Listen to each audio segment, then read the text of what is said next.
Hey there, Snicker Snacks. Welcome back to Vorpal Tales Presents Awesome Adventures. As always, I'm your host, drinking coffee like a closer. Space Lord Pajamas. Let's introduce our intrepid heroes, Tyler, Dwayne, Tiffany, and Steve. How you doing, kids? Hi. I'm drinking coffee tired. because it's here, not because I'm a closer. Not bad. I can't drink coffee even though I am a closer. Caffeine makes me sick.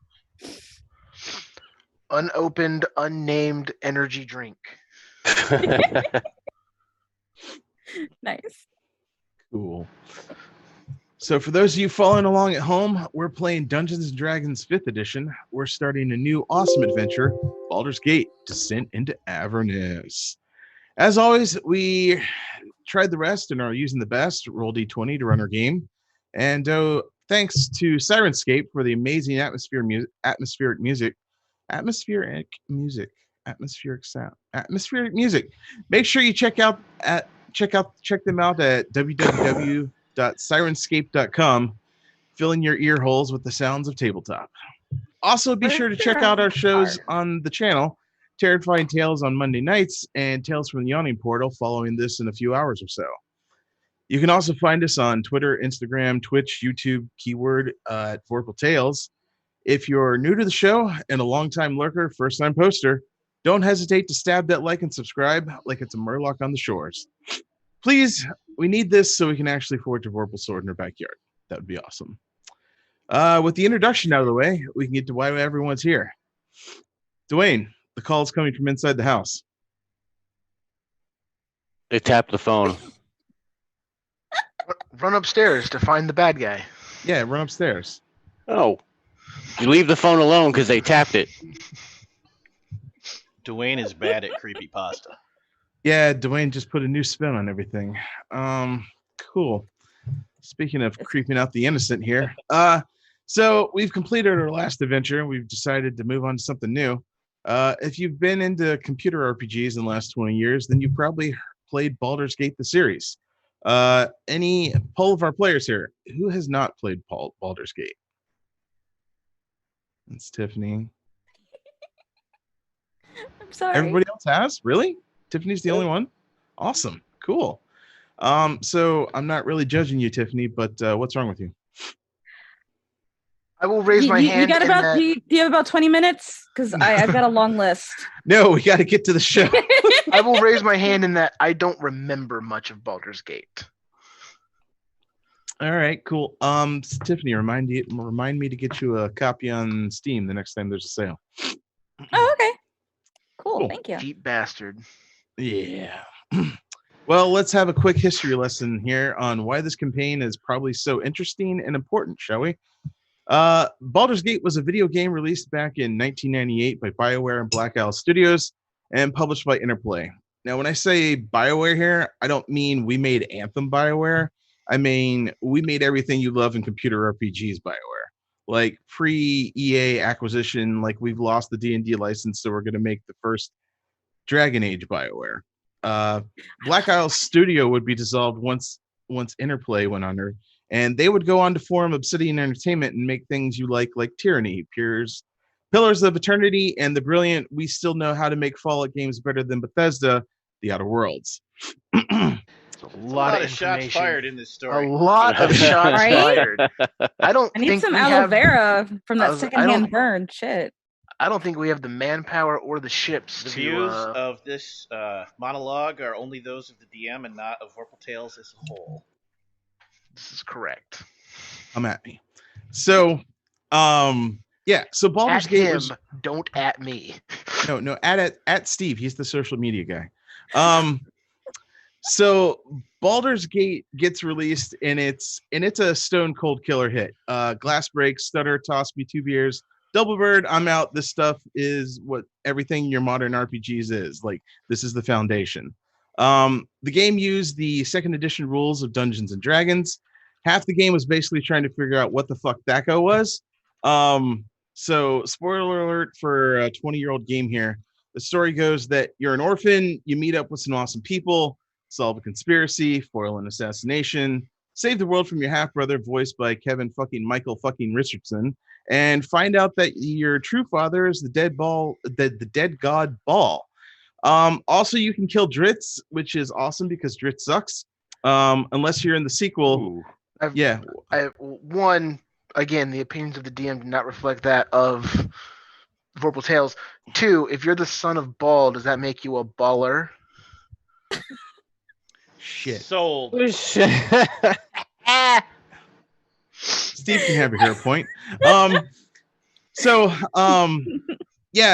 Yeah, unless you're in the sequel, then you get his help, then you kill him because you need him as a meat shield, and now you just want all his shiny awesome gear.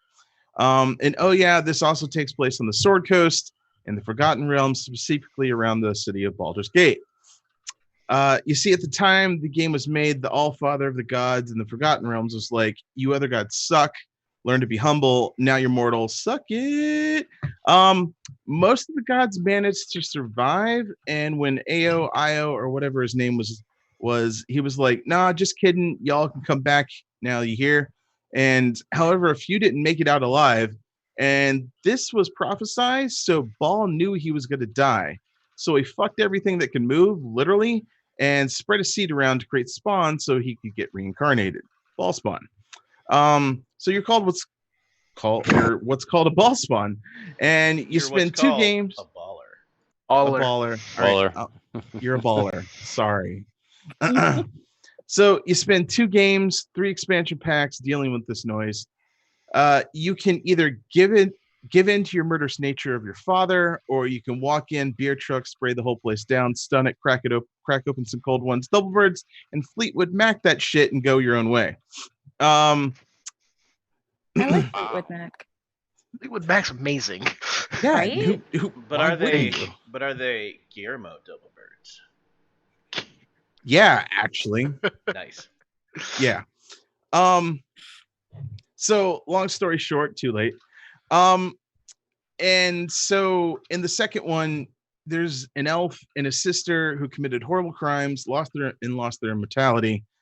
To get it back, they steal yours and your half sister's Ball's essence. Your half sister was a companion of yours, but you didn't know she was a ball spawn, but she totally was, and she's awesome, and you take her all the time. Also romance your hero because she's awesome. You spend the second game fighting to get your soul back, go to the Underdark, befriend a dragon, explode some droll, deal with all the gods trying to get you to give them your essence, and fight a raging battle against the psycho elf voiced by David fucking Warner in hell. So, longer story short, really too late. You ultimately decide to do whatever you want to do with your essence. It's up to you. There's like 3 or 4 choices, and I'll leave it to you to find out by beating the game. There are other games in the series, and the Sword Coast is a pretty big deal in most of the Forgotten Realms settings. Also, this is awesome because I've been trying to run a 9 Hells game for years, so I'm excited to run Descent into Avernus. And Beamdog has also remade all of the old Baldur's Gate games, so they run on modern hardware. And they add in a whole bunch of stuff, a lot of cut content, a lot of new content. So if you manage to find those newer versions of the games, they're great, they're awesome, and you should get them. Anyways, that's Baldur's Gate in a nutshell.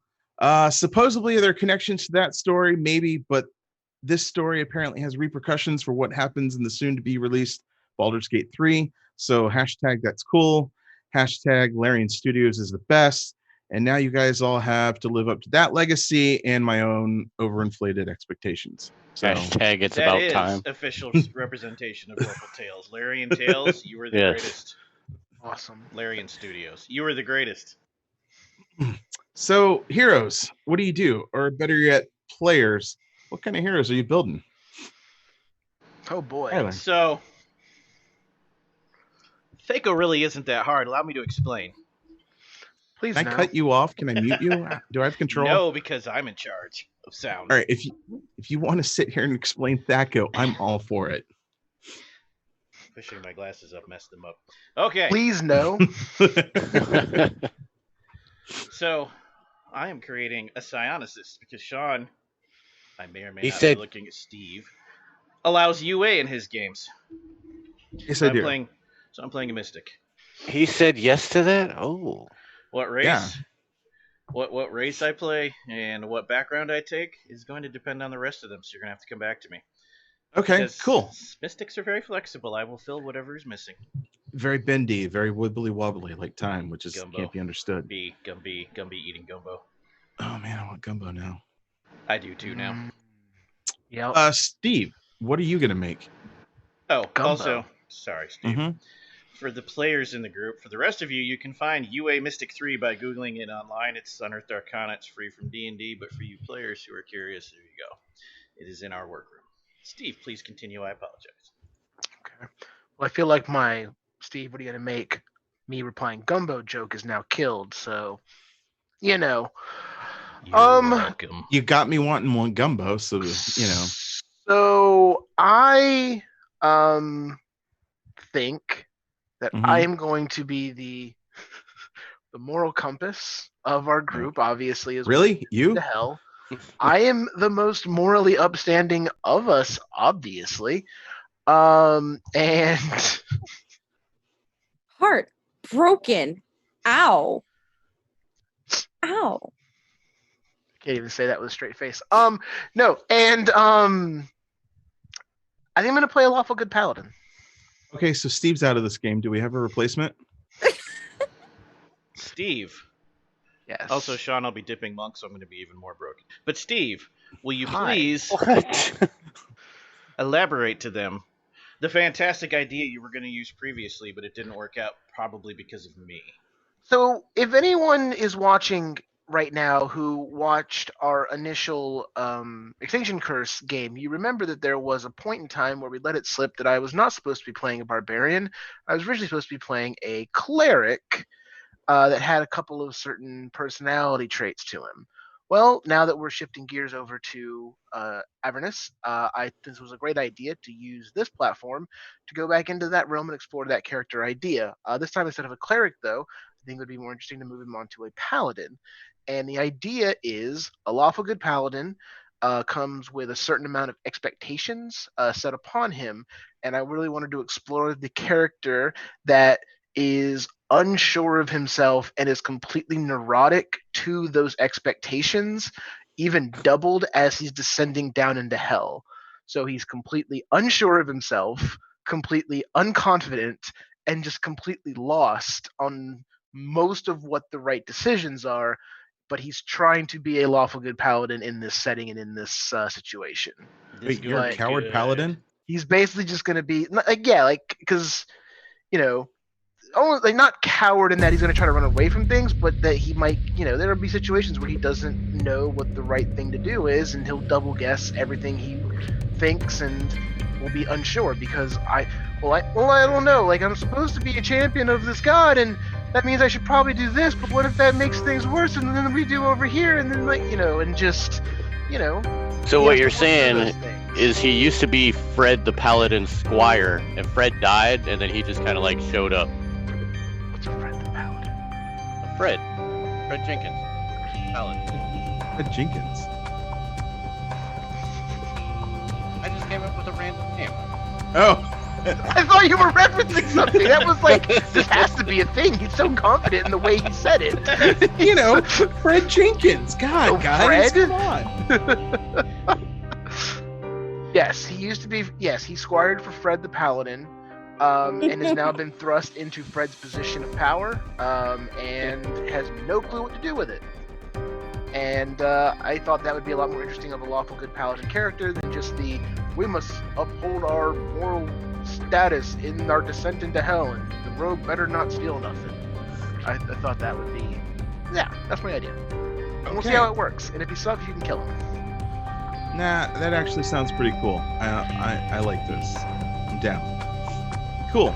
So, Dwayne, what are you gonna do?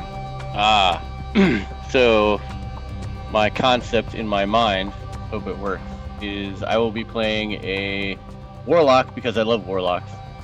But mainly I will be playing a fallen Aasimar. And the reason that I had this idea is since we're going into hell, it's more of I'm trying to redeem myself, get back to that protectorate role. Oh, cool. All right. Nice. So you're a fallen ass? I'm a fallen ass. I was waiting Okay. for it. Tiffany, what you gonna do? Yes. I'm going to sit here. Uh-huh. I'm going to play this game. Mm-hmm. And I'm going to be like that one episode of Naruto where he just looks around and goes, and has that inner dialogue that says, I don't know what's going on here, but I'm going to pretend like I do. Because I have no idea what's going on. Well, I know nothing. I've heard of this game. Okay? Like, I've heard of Baldur's Gate, but this is literally my first time ever really having a PC that's capable of gaming online, of doing anything other than Solitaire and Minesweeper. The two best games. I've yeah. We should primarily point out been at a this point that console you don't player. need any knowledge of games. This Yeah. campaign I was has gonna- nothing to do with the video games. I understand that, but I'm just kind of like, okay, it's a little outside of what I'm used to, but I'm just here, and I'm gonna be awesome, and I'm gonna cuddle my Steve pillow when I'm confused. Not you, Steve Harrington, just the No, cutest guy that's- from the '80s. No, That's- that's fair. that's the best that's Steve to that's cuddle. an upgrade. I'll admit to Yeah. that. And guess what? It's D&D related because they play D&D and Stranger Things. They did. Boom. That is true. Got it. I actually was unaware of the fact that you needed no knowledge of the other Baldur's Gates. I assume that might be the case, but what is, like, are you able to reveal kind of what the, like, Who? what the status of, you, are you able to reveal any information about how this ties in with any previous Baldur's Gate games or how it doesn't specifically? As far as I know, it doesn't really tie into it. Just knowing that there is such like stuff in front of it, from the past, it's kind of good to know. I can speak Tiffany, intelligently to that if you'd like, real quick. what's that? It's Go really ahead. set in the city. They just Yeah, use like- the city the same way the Waterdeep supplement used Waterdeep.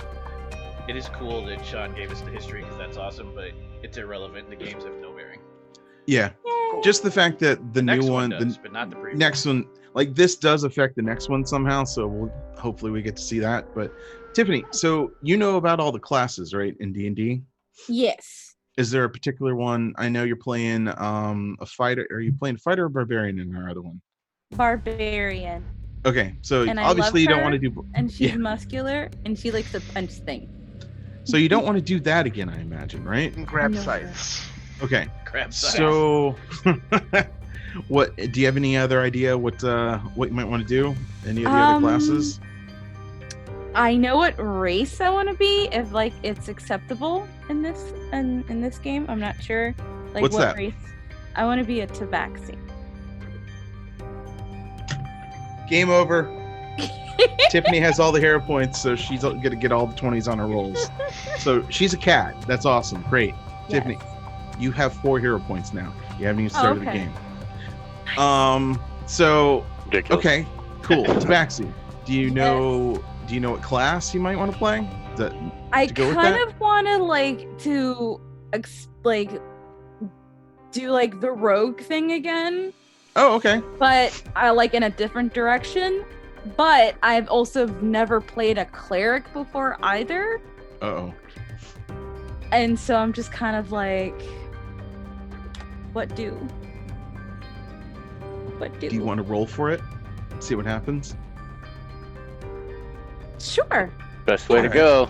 That's where Leave to it up go. to the dice. Leave it up to the dice. I will allow RNGesus to decide my fate. Cool. So we're gonna roll. First we're die just roll gonna of the game. Well, First, the seventh first, right? because ability scores. But technically, Wait, no, that'd be 1, 2, 3, 4. Roll a 1d2, man. You can make up dice in this yes, you game. can. That's you can do boring. /r space 1d. Well, I wonder if No, you'll I'm- actually roll that. I mean, you can try. I'm gonna roll a d20. So, let's say odds are rogue, evens are cleric. Yes. Okay, cool. Odds are rogue, evens I are rolled a cleric. D20. Okay. That's 20. Guess you're Okay. playing cleric. Wow. I guess I am. It really wants Okay. you to play that cleric. A Yeah, lot. it's like, Right Yeah. off the top. all right, That cool. was So like you're a a nat Tabaxi cleric. 20 hardcore. My first 20 of the day. your god is catnip, and yeah, cool. All right. Okay, Right. so that gives me excuses. You go, yeah, and make cat poses. Yes, and cat. I gotta get in character. I'm sorry. I have pink cat ears I can grab. You want me to go? We're not quite there yet, Okay. but maybe after break. How about that? Go get your cat Okay. ears after break. Okay. All right, cool. Tyler, back to you. Does that help you? It does. That means I'm going to be. Do we know? I already asked you this, didn't I? And we don't know. What's up? A game that delves into hell is probably not super trap heavy. You never know. You never know. Traversing the. You're traversing the. I cannot pick up expertise short of feats, and I'm not multi-classing into rogue. Dwayne, any chance you'll be multi-classing into rogue at any point, considering its compatibility with warlock, or are you going straight? I'm probably gonna go straight because of patron that I'm taking. It's really weird. I don't know. I might dump in, but probably not till like after 4th. Okay. We have time. Interesting.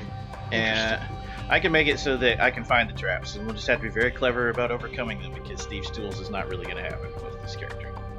Or Or you can make a radical change in character very quickly, uh-oh. because I've not done a rogue in a very long time. Just a straight rogue. Uh-oh. I am mixing shit up. I am. No, Oh, I like for this. this. I'm having flashbacks. This could be real bad, you guys. Is that the same game where he fell down the stairs and died? There was this Warforged, Dwayne, that was a lot like your Warforged. And the rogue got tired of said Warforged. And he knew the Warforged was very lawful and took all orders literally. He told him to stand in an alley and just stand there and wait without an end date. And the Warforged did for 100 years. Oh. Oh. There's more to that story, but that's the bottom line. It's Yes. like that episode. It's like the dog from Futurama. I did the Futurama. Forever. Actually, Felt your- bad your about rogue that one. characters excite me just as much as your weird paladin, so I say go for it if you want. You know what? You could just go without a rogue and see what happens. We could. What's the group think? What would you prefer? Neurotic paladin or rogue? Is it gonna be a Roguish neurotic rogue. rogue? What do we want the rogue for? That's the question. Just traps. That's really all it is. General traps What would and you do sneak as attack. What would you do as your subclass, do you think? Your racket. I don't know. Thief? No, arcane trickster maybe. Because I think if you went Arcane Trickster or Assassin, that'd be cool. I don't think you need to go full Thief for this game, personally. No, assassin. That could be cool. Because then you and I could be the melee. And Tiffany when necessary if she's that kind of cleric.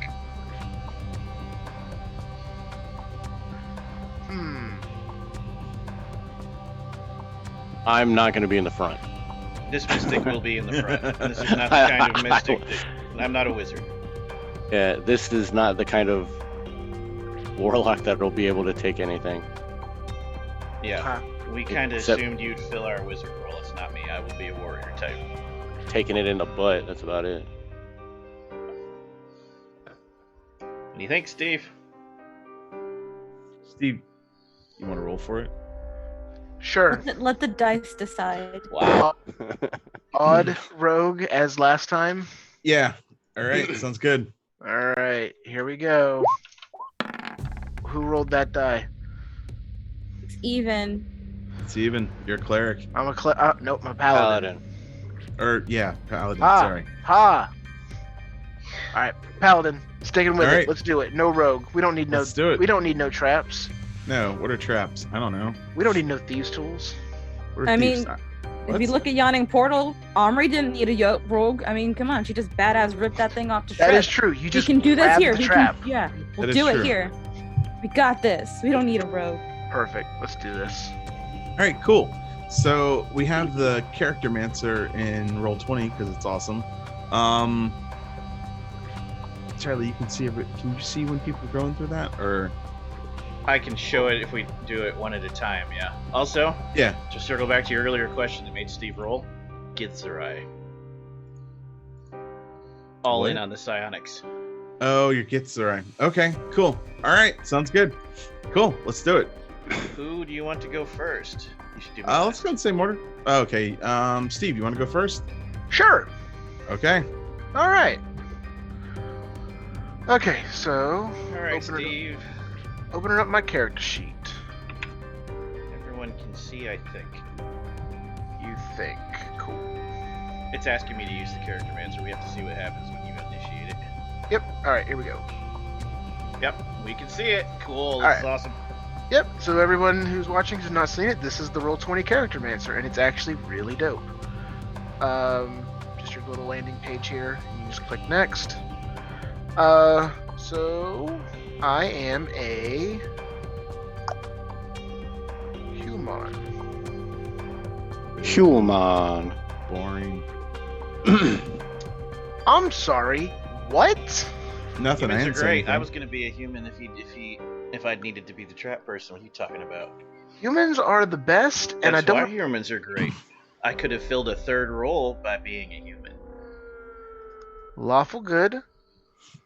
I can't see. Yeah, it doesn't let us see once he initiates it. Ah, boo. Oh, really? Okay. Oh, I apologize. Oh, maybe. What if I switch to your tab? Oh, yeah, you should just be able to open up my character tab.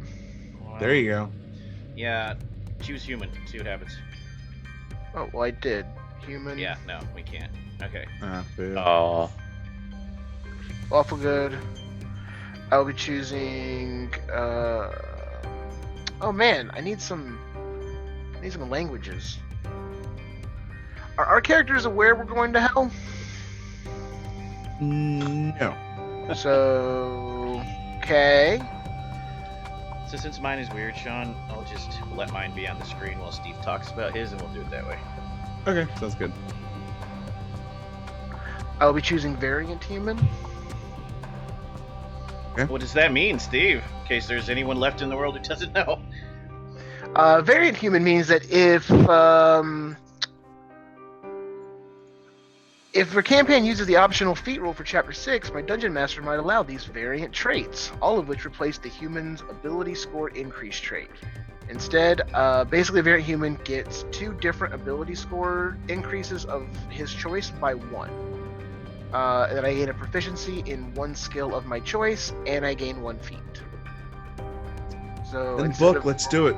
Yep, instead of what's in that thing, I'll get 1 point increase in two abilities, 1 skill, and 1 feat. It's pretty dope. I like it. Obviously, I'm going to pump 1 into strength, and I'm going to pump 1 into charisma, because I'm a paladin, and that's what paladins do. They are charming strength guys. And at this stage, would you like your ability score modifiers? I will need them in a minute. Okay. Let me know. Oh, yeah, I have no idea what my scores are. I have them all. We'll bring them up as we get to you. They're all pretty good. Oh, you already rolled our scores? Yes. We figured we'd save a little time since we're doing this manual character mancering. I are the scared. I am putting 1 skill proficiency. Roller is awesome and blessed us greatly. I am putting 1 skill per proficiency in persuasion. Cool. All right. Next, the character master puts you on the classes page, and all you have to do is click what class you're taking. So I'm going to click Paladin. Take my skill proficiencies.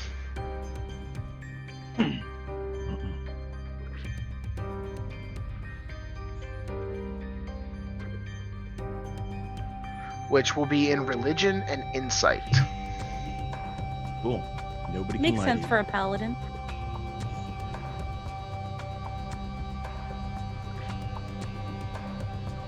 He's got his thinking face on. I do. I'm very serious right now. You can tell from the eyebrows. No, it's the tongue thing, actually. Oh, I do the tongue thing when I, yeah. That's how I know you're serious. You're doing the tongue thing. Serially. Right now I can't concentrate because I'm thinking about where's my tongue. Okay, let's not do that. There are audience members. Okay, I will need my ability score now, please. That's why they joined this. Your For ability the scores tongue my are. sweet tongue action. Yeah.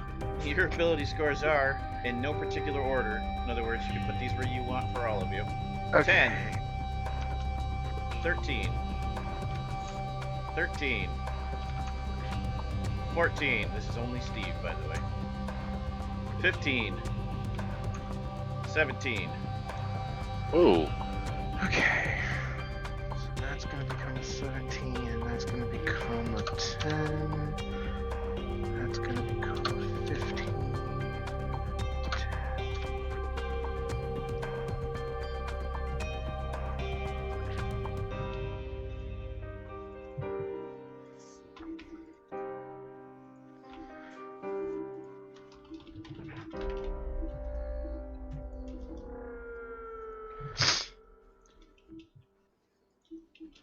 10, 13, 13, 14, 15, 17. That is correct. Okay. So that means I'm going to put the 17th into strength, the 10 into dex, 14 into con, 13s in intelligence and wisdom, and the 15 into charisma. This gives me the final ability scores of strength 18, dex 10, con 14, intelligence 13, wisdom 13, charisma 16. Ooh, you fancy. Wisdom 13, 9 o'clock on Wednesdays on CBS.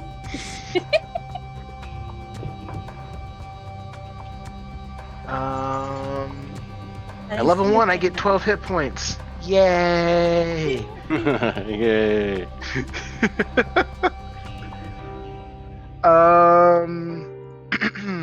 Okay. I am now choosing a background.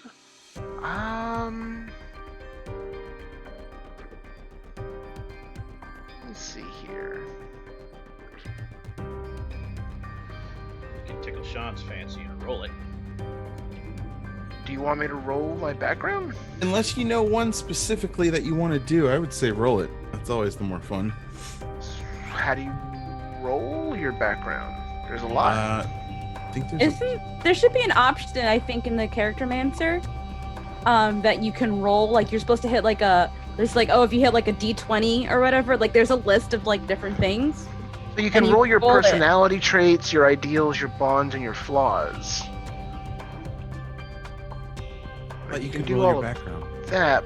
Well, because there's not a I rollable wonder if number there's of one in the backgrounds. game. Hold on. You purchased Roll20's Avernus set, which is awesome. It's got everything you need to run this game. It has a bunch of rollable tables, which might include backgrounds. Let me find out. Because I know a lot of other D&D, especially 5e games, they do have an option for backgrounds, like if you can't pick something. At least I thought they did. I could just be confusing like the bonds and flaws stuff. Don't Nope, they do not. see- Looks like you're Yeah. stuck picking it. I guess that makes sense because it affects your skills and stuff. That is true. Yeah. Well, how many backgrounds do they have available? I think there's 75. Yes. If you want to Well, limit then- it, like You can roll a percent. Roll a percentile. we could help you narrow it down with that link I provided. Well, I mean, definitely looking at noble, definitely looking at knight. Also, for the campaign, Steve, there's Baldur's Gate Acolyte, specific to the city as a holy person. Baldur's Okay. Gate Noble, specific to the city. Okay. Baldur's Gate Soldier, Okay. and Baldur's Gate Folk Hero. All of those would probably apply. The rest are like charlatan criminal entertainer stuff that isn't you. No.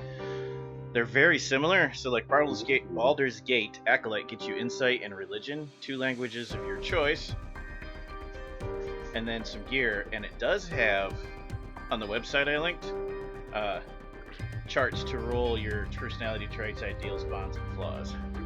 Right. Okay. Same for the other ones. So Actually, are the people Baldur's watching, Gate ones? I'm gonna put it, and anyone else who's interested at home can see it in the dice roller. And Steve, I'll put it in the chat for you. No. Just look at the ones that specifically say Baldur's Gate.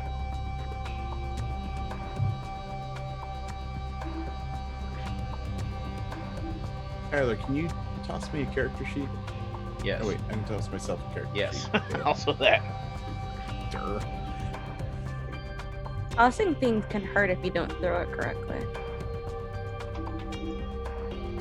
That's why I was hoping he'd let me throw it at him.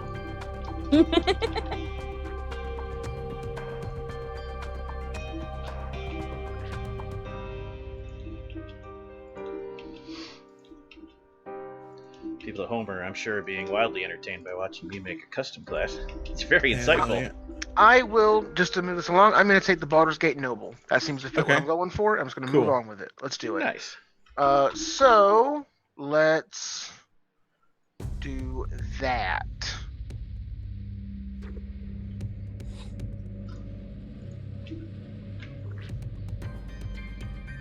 Where did my character sheet go? Whoa. Sorry, Somebody that was figured me. out how to roll for stats. Yeah, that was me. I was just looking at something here. It's a pretty good set of rolls, actually. All things considered. I'm at 18. Oof. Oh, this Like, is gonna take me way want. too long. What's gonna take too long? Because I have to put this as a custom background. Copy paste. Yeah, copy paste from the website. That's. I'm trying. You can also pick the noble, the regular noble, and then go in afterwards when it's on the next person and make changes if you're worried about camera time. I was gonna say I'm gonna come back and do the background a little bit later. And then I'm gonna just do class equipment.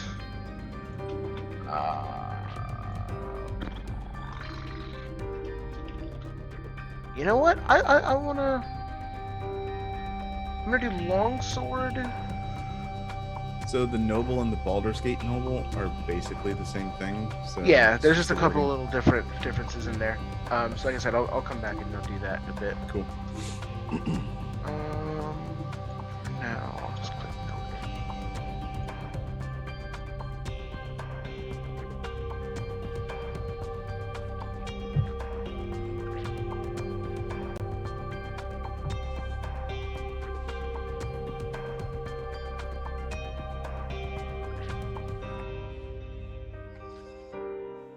Taking my longsword and shield.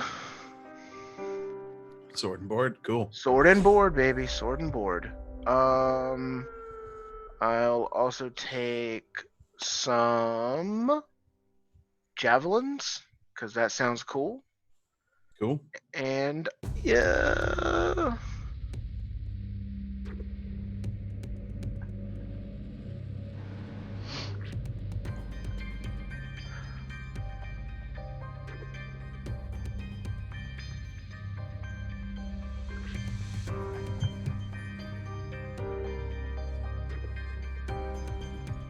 Alright, and then I'm going to take a priest pack. I have my hit points. I do not get spells at first level. I'm going to have to come back. I'll look through feats, which is my next thing to do, and I'll go in and I'll pick one of those a little bit later. But other than that, that's pretty much the character. And then I just click create, and it'll generate it for me, and it'll pop up right there for everybody to do. So I'm just going to round out a couple last little bits, and we can go and go on to the next person. Dope. All right, Dwayne, you want to give it a Ooh. stab? I get to go? Yep. Here we go. Why are we stabbing things? What did it do to you? Alright, Looked at me so funny. I am ASMR. Your ASMR? Are we supposed to be whispering like this and lightly tapping my face? Actually, the way Dwayne does his characters when he's sitting there thinking about stuff and mutters to himself is very ASMR. Yeah, I got a little tingle on the back of my neck there. It's just like, Okay, so I do that. So I got dark vision. I got my celestial resistance. I get healing hands, so I'll be able to heal almost nothing. I get light as a cantrip. Yay! I am taking the Fallen Azamar. do it. Gives me an additional +1 to my strengths. Is that all? He fell, so he just started working out all the time. My class is the Warlock from the Player's Handbook. Beak. Skill proficiencies. I am going to take, because I should have a high charisma, hopefully. I will take deception and I will take intimidation.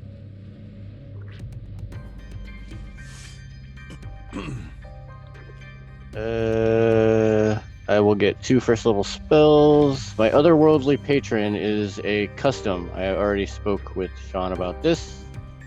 I am choosing the Seeker from Unearthed Arcana. You should tell us about that real quick. Just a little blurb. So, the Seeker, my patron is an unscrupulous being who travels the astral plane in search of knowledge and secrets. In return for his gifts, you wander the world seeking lore that you can share with the Seeker. Your patron could be any deity. Could be any deity or other powerful entity dedicated to knowledge or forgotten lore. Interesting. So,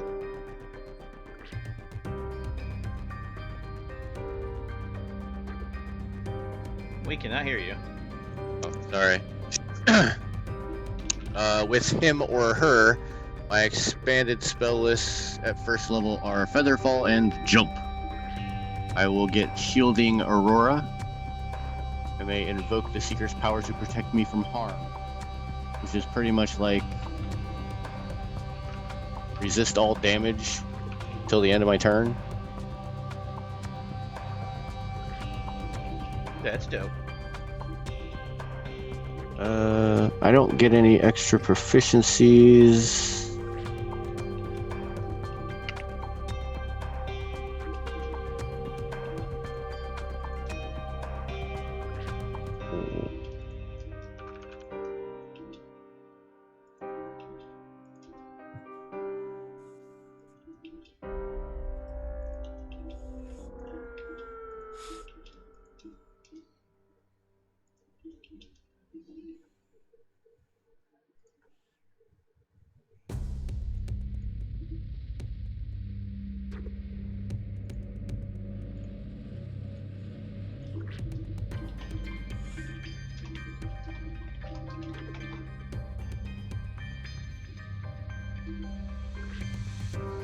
I like your focus face.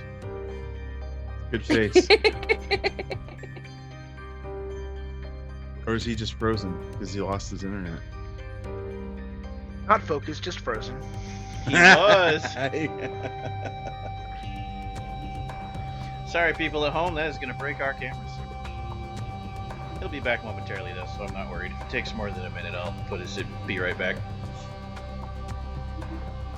He was just thinking so hard. Oh that no! It broke. He's just so focused. He broke it with the power of his mind. Mind bullets. With mind bullets. Like, that's supposed to be my job. I'm a little offended.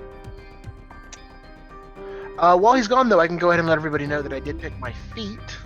Yeah. What was that? Yeah, I'm going to take Shield Master.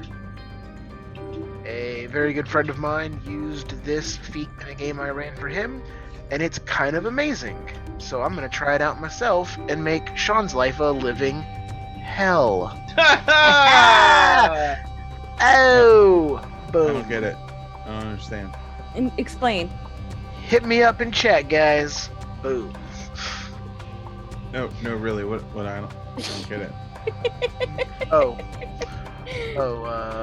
We got a minute to kill. Why don't you tell that story?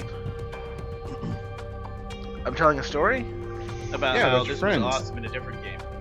Yeah, like Oh, give us an anecdote. well, let me recenter my camera here.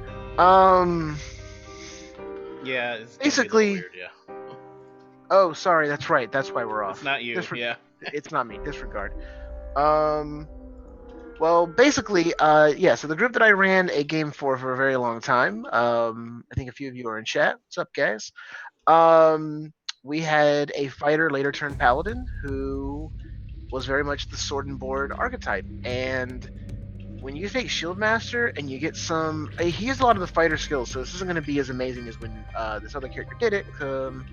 But the Shield Master gives you a lot of really cool options with shields. You can help out your friends. You can more easily use your shield to get over like deck saving throws and things like that. So really overcome a lot of the fighter and paladin pitfalls of being, kind of tanky.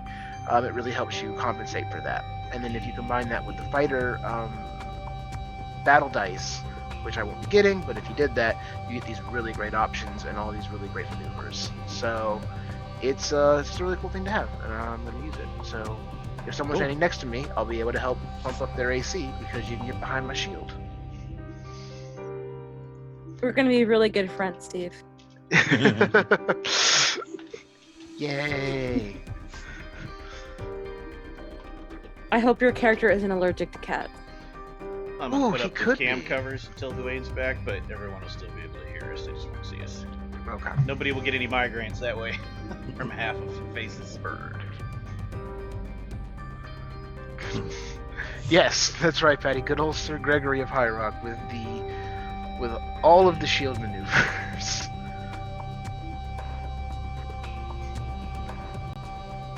I like shield I maneuvers. guess we could move on to Tiffany while we wait for him. Oh, It's true. oh no, Tiffany, Oh, no. fire that character mancer up. I'm scared. Okay. Character mentor! Yay! Doing a thing! Okay. Next. Woohoo! Boop! Ooh. Ooh. So, kitty. Kitty, get that kitty. I'm thinking like chaotic good. It's usually good for a tabaxi. Yeah. Cause I mean, I'm kind of I feel like putting some of this personality based off of my actual cat, who not so much knocks things over, but will has no idea what personal space is, and will sniff everything, and will glare and meow and complain about having, half a bowl full of food. And I literally got into an argument with him this morning because he wanted wet food and I wouldn't give it to him. So he actually knocked the can of wet food off the counter and kept trying to scoot it with his paws towards his bowl. And I think it would be really good if my character was like that. Not so much as an a-hole cat, but still a cat. So I think chaotic would be good. Chaotic Yeah, good. if you're playing a cat, you're chaotic. Let's see. Language proficiency. Ooh.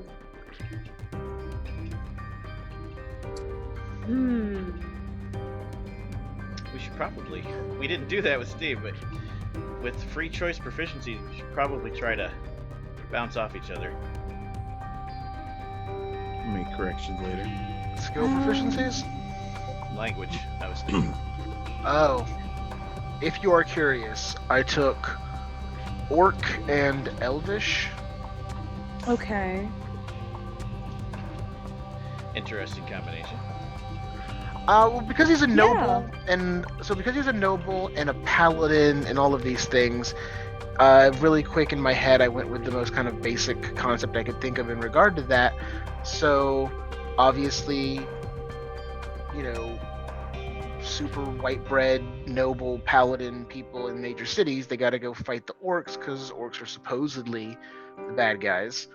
So you got to learn that language, and then Elvish to, because you got to host nice Elvish dignitaries to dinners and things like that. Really lean into these stereotypes that hopefully will break down as the game goes. That was my thought process, at least. I like it. All right. And to me, I kind of like equate Orcish to like German, because it's pretty, but it sounds scary even if you're just asking what time it is. And Elvish is just like Spanish, where you could be telling someone they're a shitlord, but you sound really pretty doing it. That's just like me.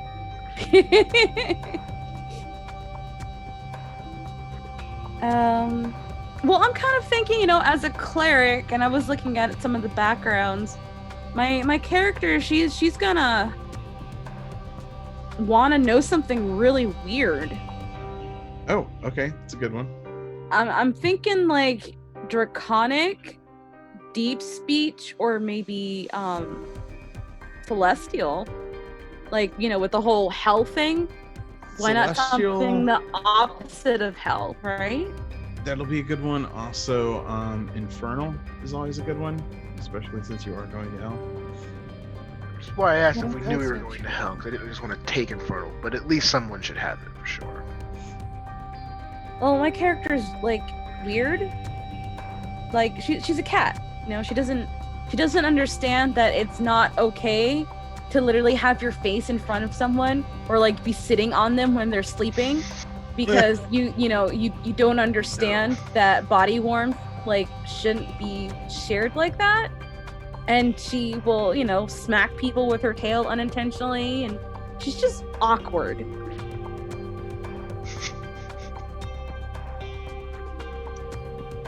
So like, I don't know. I'm Yeah, those are good ones. I don't know. Run with what you think. You get two languages, right? Well, right now it's only giving me the one. Okay. Might be based off your intelligence, or if you're Well, I haven't put background any of calls that for it. information in yet, but I think like further on I might be able to get another language. Yeah. But I'm just kind of like, what do I want for sure? Celestial's definitely a good one, being a cleric. Yeah, like with the holy spells and all that other stuff. Dwayne will have that for free if that matters. Talk with Dwayne in Celestial. Yes, you'll be able to communicate. That'd be so cool. He is on his way back. He has returned. You know Sorry. what the heck? I'm gonna do it. I'm gonna go with Celestial. Do it. It's okay, Dwayne. We just had Tiffany start, and you can pick up again when she's left off. What happened? My internet just said. All right. Class is gonna be cleric. Skill proficiencies! Yay! Medicine, Adoy. And do I want to do history or persuasion? History's a fond one. We do need a fate. Well, I guess Dwayne will have charisma. And then Steve, as a paladin, Steve that's true. Hello. Steve took persuasion, didn't you? I did take persuasion because I'm gonna go with history, because like typical awkward bookworm kind of thing, and it's not so much she likes reading, but she likes the smell of books, and she will sit on one because. Ooh, divine domain. Oh my goodness, what is this? Cool. So that is your Thing. that's like your type of magic. That's the different domains that you can cast from. There's so many. You have to pick a god first, and that will limit your choices. How does? So, for potential amusing connectivity, What's yours, Steve? Oh, that's a great question. I meant to do that. I need to look at the. What's Baldur's Gate is in which setting? Forgotten Realms. Forgotten Realms. Lawful good gods.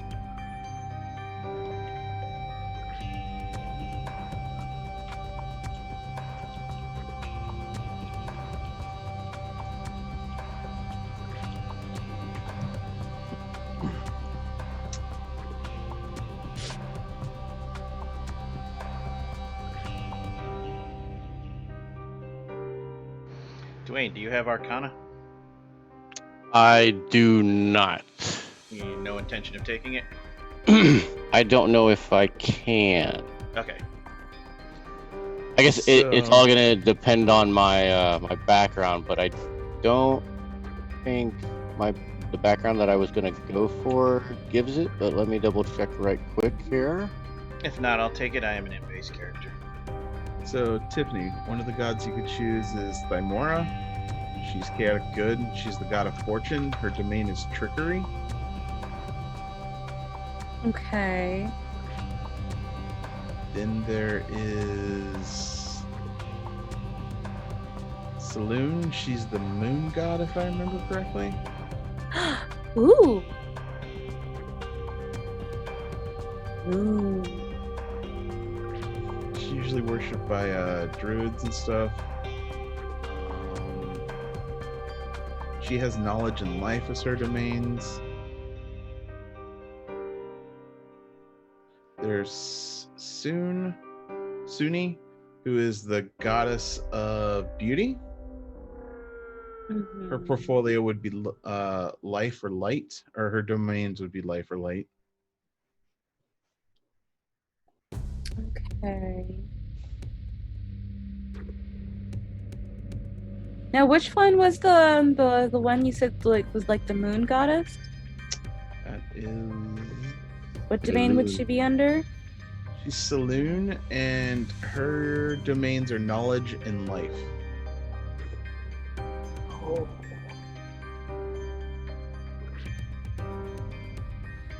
Well, I am kind of like wanting to do like the healing of the magics and like things. Oh, gosh. Being a cleric is actually like more difficult choice than I thought it would be because there's so much to choose. It's kind of in depth, but it's not too bad. I've like never been like a cleric or gone like close to it. I'm trying to experience one of each class if possible. Yeah, I'll go with life. Why not? I will pick Saloon. All right, cool. The moon lady. Because why not? Ooh, oh, that's cool. I never noticed that when you pick like when you pick the domain, it specifically puts more information on that, and like gives you like all the different spells you can learn at like what levels. DM, there's going to be some dice rolls. Anyone who's watching what I'm doing, what it's for, you can ignore it. Kaboom! I'm randomly rolling personality traits from the background. Explode those dice. Cool. Okay, cool. All right, moving on. With I am proficient in heavy armor. Yes, you're kind of tankish. You Okay, can be. cool. I can take the punches. Mm-hmm. They're hard to hit. Hard to hit. You can make people try to attack you instead of us, and you should have a pretty decent amount of hit points and heal. For whatever reason, my Google just like triggered. So yay. Unless you're a vessel and then you just get hit and fall over. Well, he's got that weakness to skeletons, so. Yeah, skeletons just did not like you. I am ready for my ability scores. Tyler. Can't Whenever hear possible. you. Still can't hear you. Yeah, I forgot I muted so that it wouldn't hear your keyboard. Your ability scores are 10, 12, 12. 13, Uh-huh. 13, Uh-huh. 15. Okay. 18. Oh, 18. Nice. Okay, pretty average. Very nice, very nice. Okay. Now where am I gonna plug in those numbers? And I cannot go above a 18 or a 20. 20. 20, okay.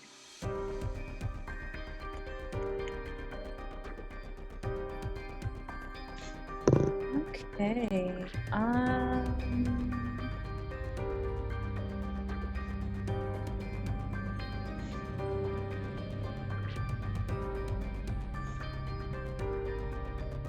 Let's see. Suggested abilities would be wisdom, strength, or constitution. Constitution would mean more hit points, which not so much means that I could get hit a little bit harder, which would be Your nice. highest you'll probably want to put into wisdom. And your second highest is probably constitution, then maybe strength or yeah, for charisma. damage. So I'm gonna get a 15 in constitution. I'm gonna drop an 18 in that wisdom. Cool. Because just because you're wise doesn't mean you're smart enough to know what personal boundaries are. There's a difference. There is. And then I'm gonna do 10 in charisma. And let's see, got a 13, 13, and a 12. Hey, Steve. Yes. Charisma. Wee.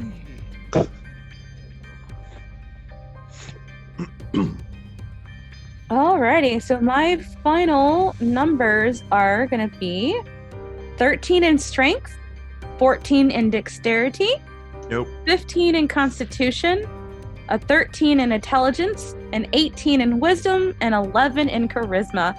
And those extra numbers come from the race of Tabaxi. I got a +2 in my dexterity and a +1 in my charisma. So you put a 12 in dexterity I did. and a 10 in charisma? Yes. Switch those. Okay. Unless you're going to do ranged attacks. There's no point in having dex. You'll get no Yeah. modifier to your armor class once you get your first set of real heavy armor. Oh, okay. Dex Health is a skills and dex saves. It's still a dump stat for her. Either way, my numbers are done. And I have the 12 now in dexterity and a 13 in charisma. Nice. Cool. And now the next button. Choose background! Yay! What do you want to be?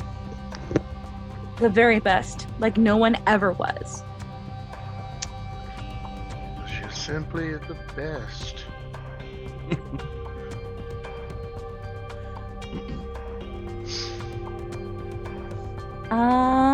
Thinking sage because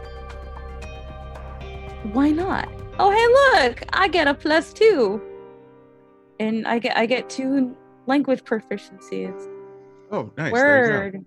And I get to change my skill proficiency from earlier because I already get history, so I can change that to something else too. go. Oh, dope. Nice. Woo! Woo woo woo. Raise the roof.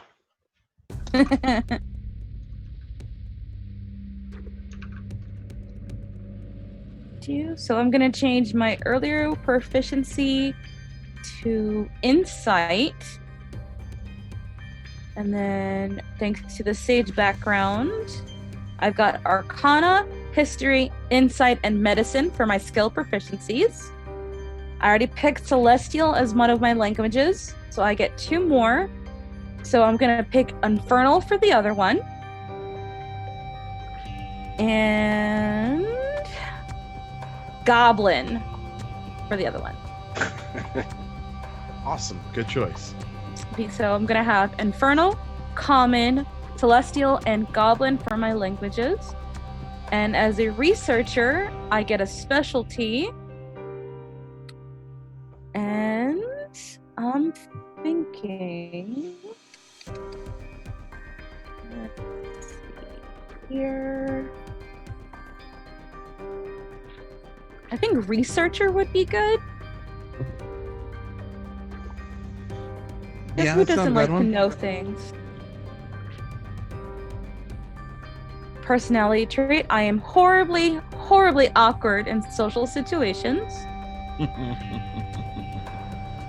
And there's nothing I like more than a good mystery, because cats are incredibly curious. And even though they've already experienced something before, they will still stick their nose in it because maybe something changed. Let's see. Ideal is going to be chaotic, no limits. Nothing should fetter the infinite possibility inherent in all existence.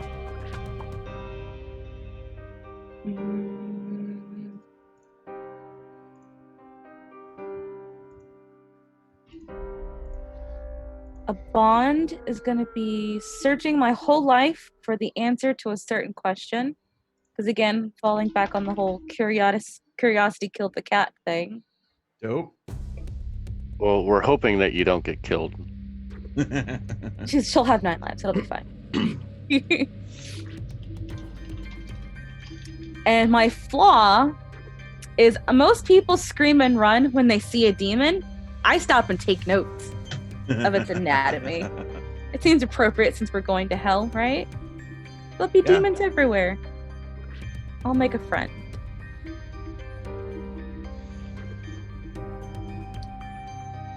Ooh. Ooh! I can have wealth? What? I has what? What is this? Should give you a starting wealth, and usually it's just best to take the default stuff. Cool. Do I want money? Or do I want class equipment? I'm do class equipment. I'd say that would be a change. Most of your characters usually go for the money. No, I'm gonna go for class equipment. She's not gonna. She's. I'm gonna be different. Chainmail, is that under heavy armor or mediums? Medium, yeah.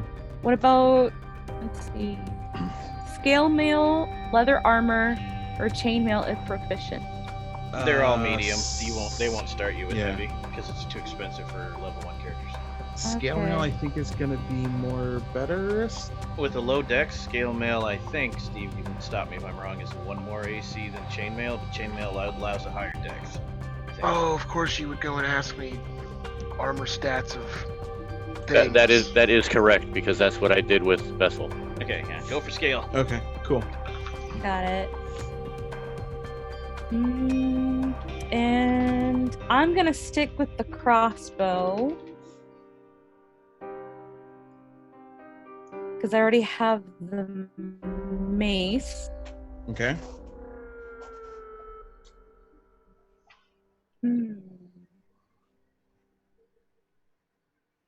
Priest pack explorer.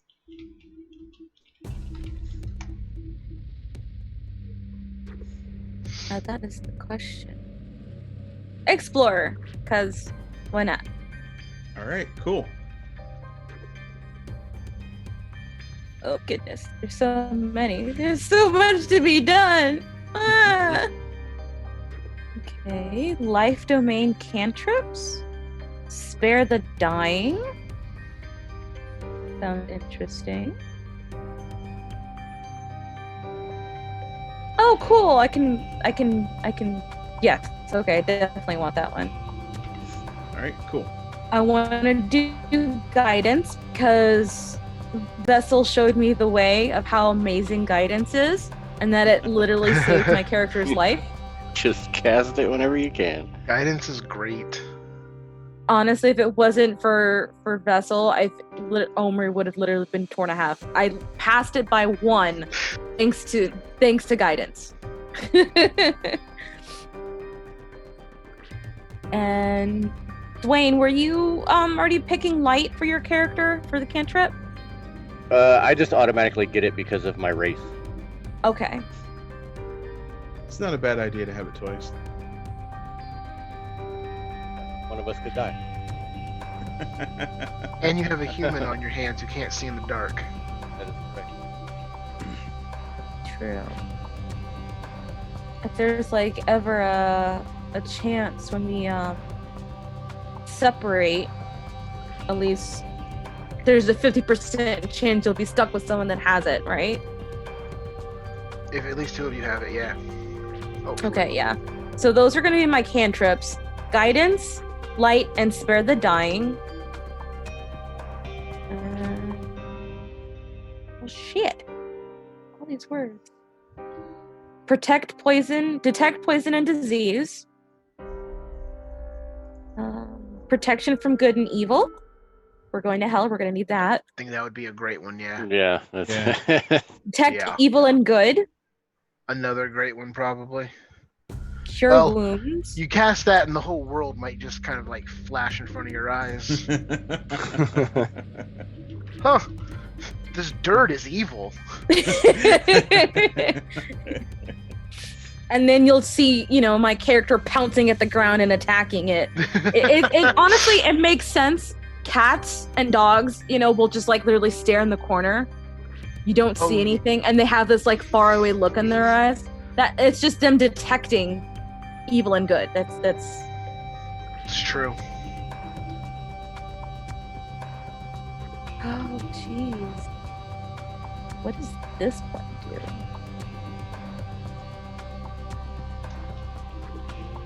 Now, my question is, what is the difference really between cure wounds and healing word? Like, one is like you see someone and you can heal them from far away, and one is like you touch someone and heal them, right? Yeah. Right. The touch heals more and the see heals less. That's the price you pay for Yeah. it. Yeah. Also, But the what if C I one have is faster. Yeah, That's one's a bonus action. Yeah. Healing word is a bonus action. Okay. So then I'm gonna pick up healing word. That is just like I can't stress just to anyone watching or you guys. Healing word is such a good spell. It's crazy good. Because that's one that we're basically if we're in a fight and you're 30 feet away from somebody and they get knocked to 0 hit points and they're having to make death saving throws, 30 feet away you can cast healing word, heal them for 4, and it gets them back up in the fight, and like it's a get someone out of dying for free card basically. Nice. It's a great spell.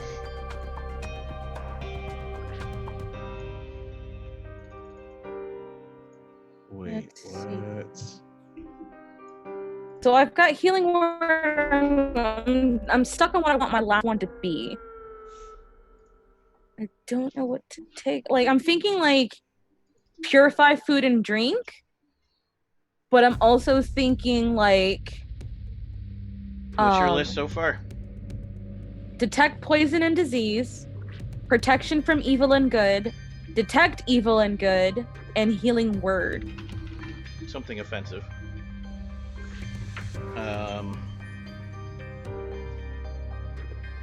Command maybe, or guiding bolt. I don't remember how good guiding bolt is. Or well, you can't do inflict wounds because you're together. Let's see. Oh yeah, guiding bolt. That's an attack spell. Guiding bolt, range 120 feet. Okay, that's not bad. Yeah, that'll be Yeah, a it's a good good little one. damage spell for you. Ooh, radiant damage. That'd be really good in hell, wouldn't it? Yeah, if you can find something that does radiant damage. Yeah, I'm gonna stick with guiding bolt because it's offering a 4d6 of radiant damage, and then the next attack roll made against the target before the end of my turn has advantage. So if I attack somebody, anyone that comes after me will have an advantage on their roll, and they won't have to waste using a hero point to try to fix it, like to Okay, so that's what I'm gonna do. That's gonna be in my stuff. Okay, cool Cool. beans. Does that finish you up? Almost. Just gotta do my feats, but you are more than welcome to hit back on Dwayne to finish his, and I will tell you my feats when I am done. Cool. Dwayne. I need my ability scores. Dwayne, your ability scores are 11, 11. 12.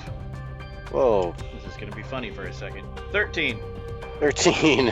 14, 14. 15, 15. 16? 17. Aw, I know. ruined it. Ruined at the end. You. Oh man. Alright. Let's see. So, Warlocks are charisma based casters, so my 17 is going to go into the charisma.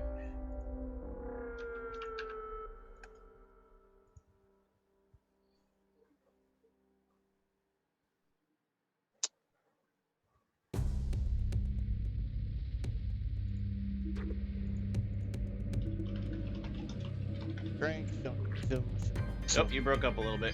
I don't need strengths. I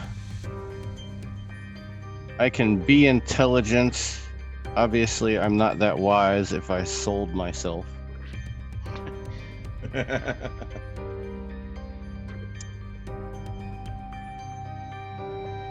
Some dex and some.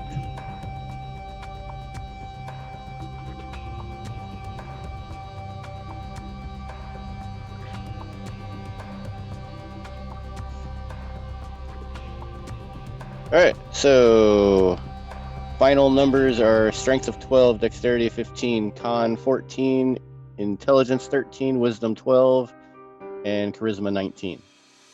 Cool. Background and skag. Sorry, Dwayne, you broke up.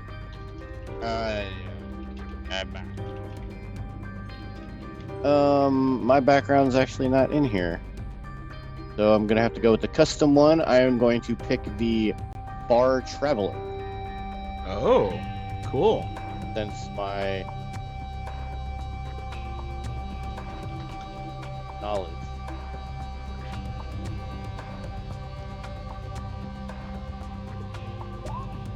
Whoops. Sorry. Oops. It's decent stuff.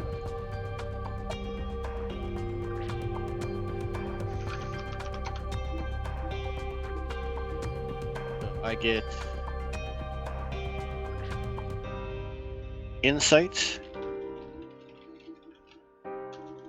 and I get perception.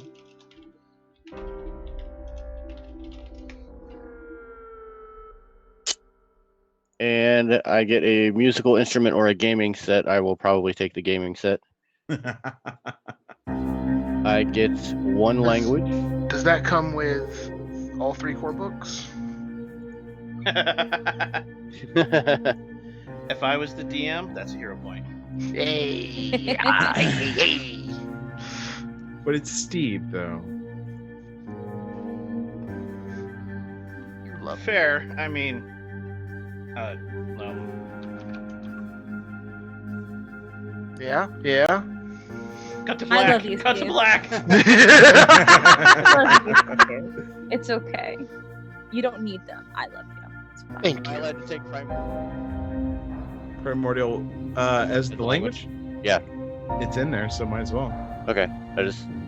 Some DMs are iffy on Primordial.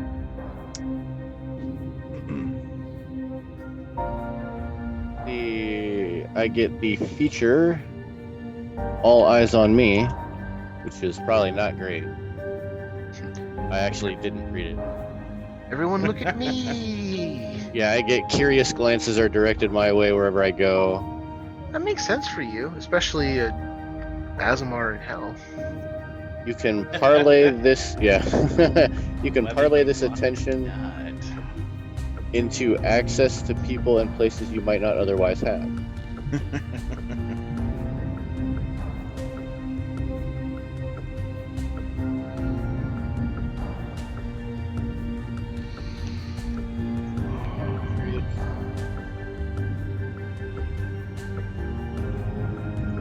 I was on the wrong screen when that started, and I was about to sneeze right into the microphone, and I was fighting it the whole time, and then kind of like stopped, just in time, but I didn't get. Anyway, ow.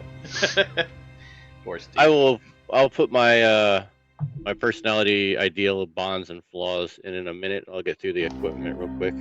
Okay. I'm just gonna go with the class equipment. Gonna take. See, I get my leather armor, my daggers, my light crossbow, and I'm going to take something really off the wall, probably just a quarterstaff. Or no, I'm gonna take a sickle. I'm gonna take an arcane focus. Take the scholars back, and I get another simple weapon. Get a.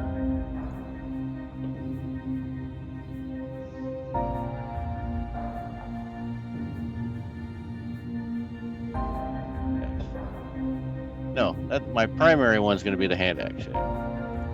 Yeah, because who sees a warlock with a hand axe? Crazy stuff. You know. It's actually really terrifying, and I don't think we can handle that.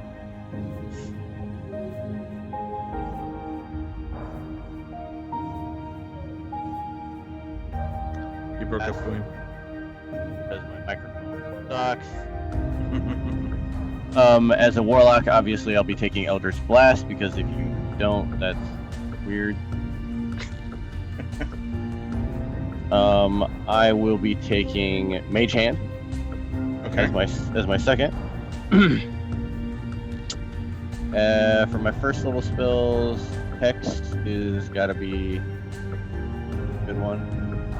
I will also be taking that.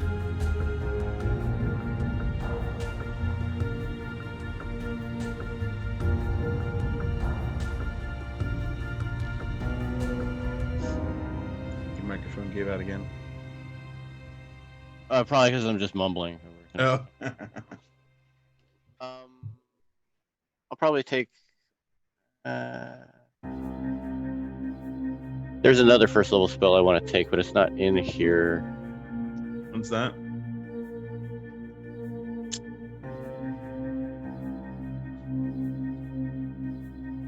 I wrote it down earlier. I was like, gotta remember to put that in there. Where are you at? Little spell.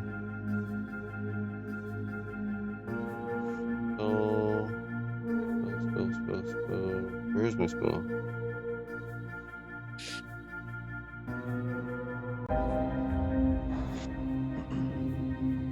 We have almost every book in Roll20, Dwayne, but not quite.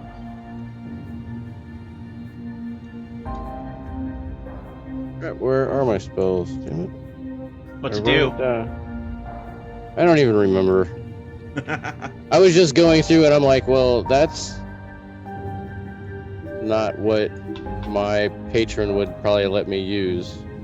Well, you can toss it in there once you find it. Didn't write it down. Maybe I'm just dumb.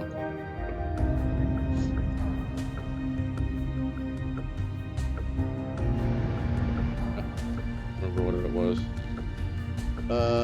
However, I know that I get Featherfall, and what was the other one I get? Jump from my patron. Okay. Jump. And you know what? Just to make this easy, let's do.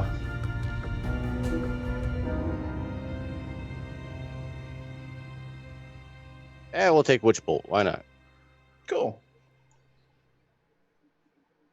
No, I don't want 2 concentration. That's a bad idea. All right, we'll just go with Arms of Hadar.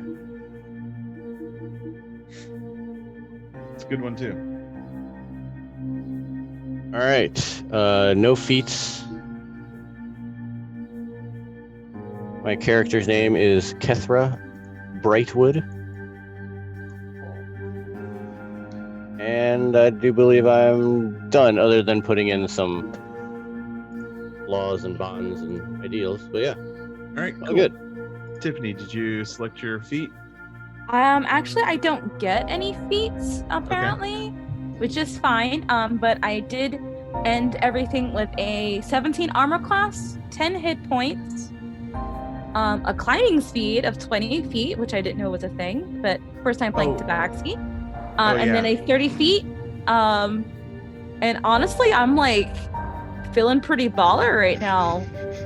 Yeah. Like, my passive is like perception is a 16. I've never had my perception like passive that high before, and it's Welcome amazing. to be a cleric. So Tyler, I dare you to lie to me. you've been quiet up there. What's up? Everybody got to watch me build mine. I'm sure that was exciting as all heck. No, okay, so Everybody saw you cheat. that's about it's really hard to cheat when everyone's watching. Actually, Well, I mean, So sorry for you. you I should. watched you You cheat. should feel real bad for me. So, we'll run through the sheet because it's done instead of going in creation order. Strength of 12, dexterity of 16, constitution of 18, intelligence of 18. I don't know why that says 19. Wisdom of... Wow, it did my numbers wrong. Okay. Gas. Oh, crap. It double added my racial bonus. Okay. Strength of 12, dex of 16, con of 18, intelligence of 18, wisdom of 16, charisma of 13. Okay. I'm fixing Damn. levels. Hold on. That constitution though. Damn. Saving throws, intelligence, and wisdom. Trained skills: Arcana, History, Insight, Investigation, Perception. Okay. Light armor proficiency, simple weapon proficiency. Languages include Abyssal, Common, Gith, Infernal, and Draconic. Okay. Now we're going to move on to the weird stuff. I'm Actually, excited. no, we'll do the character things first. So, my field of study as a sage, because that was my background, Baldur's Gate sage, is researcher. Okay. My ideals are 2. Emotions are a trap, meant to weaken the intellect and disturb the nerves. Pay them no heed. And, they can be very different than my normal characters. And, I'm willing to listen to every side of an argument before I make my own judgment. Ideals: courage. The mind can master anything if it is unfettered by fear. Bonds: I work to preserve a library, university, scriptorium, or monastery. Monastery in this case, you can make that up how you want. And Cool. flaws: the next time I laugh will be the first. The sound of merriment takes me to the edge of violence. Gets Wow. Okay. Gets the best, you guys. Okay. Psionicist. Many fun things. So, first you have to pick psionic subclass. For me, it was Order of the Immortal. The Order of the Immortal uses psionic energy to augment and modify the physical form. They use the energy to modify their bodies, strengthening them against attacks, and turning themselves into living weapons. They're notoriously difficult to kill, apparently. Okay. Powers are, at first level, I get 2 additional psionic disciplines in addition to the 2 everybody gets. This is universal, every one of. So, you start with 2 you can pick from. There's like 30. And then you get 2 restricted to your class list, your subclass list. So, Okay. 2 immortal, 2 free choice. I ended up with 1 free choice and 3 immortals. At level 1, I also get immortal durability, which gives me an extra hit point every level, and when I'm not wearing armor or wielding a shield, AC is 10 plus dex plus con. Jesus. Okay. Yes. And warrior your silence. con is stupid high. I get 2 talents. Those are psionic speak for cantrips. I have Mind Slam, which is a force damage, and if it hits them, it knocks them down unless they're bigger than large size. And Mind Okay. Thrust, that is an int save or take psychic damage. A psionicist can focus on his discipline using his psychic focus. You can change your psychic focus as a bonus action, but you can only Okay. ever have 1 discipline active at a time. Okay. I bring that up because I'll tell you what all the disciplines are for each of my 4 disciplines. First, we have Celerity. When focused on it, my speed increases by 5 and I had advantage on initiative rolls. Powers include increasing my speed, giving myself free dodge actions, becoming invisible very temporarily while I move, getting a surge of immunity to opportunity attacks at a climb speed, and at higher levels, getting the rogue thing, which is dash or make a weapon attack as a bonus action. Okay. Discipline 2, Psionic Restoration. Can't have too many healers. Focus. Well, focused on it, I can use a bonus action to touch someone and stabilize it. I'll probably never focus on that because Tiffany's got that covered, unless it's her that stabilizes. Powers include Mend Wounds, which is healing. Restore Health, which removes status effects, which I can't do till higher levels. Restore Life, and Restore Vigor. Vigor removes like negative energy drain, ability score drain, exhaustion, stuff like that. Okay, cool. Those are all high level. Third is Psionic Weapon. Focus is whenever I'm focused on this discipline, I choose a weapon I'm holding or my punches. When I attack with it, the damage is psychic and magical instead of normal. Until 6th level, however, when doing that, there's no strength or dex modifier to the damage roll. Okay. Powers include Ethereal Weapon, turning your weapon into psionic energy. It's basically the Psy Blade. Right. Lethal Strike, which lets you deal extra damage. An Augmented Weapon at higher levels, which lets me superpower a weapon and makes it super magical and gives it +3 bonuses. Last but not least, final discipline is Psychic Assault. When focused, I gain +2 to damage rolls when using the psionic talents that have psychic damage, which is Mind Thrust. Powers include Psionic Blast, Ego Whip, ID Insinuation, Psychic Blast, and Psychic Crush. Anyone who knows anything about Psionists will recognize all of those. Those are the core, fun, blow your brains out of your head like in Scanner's Powers. Right.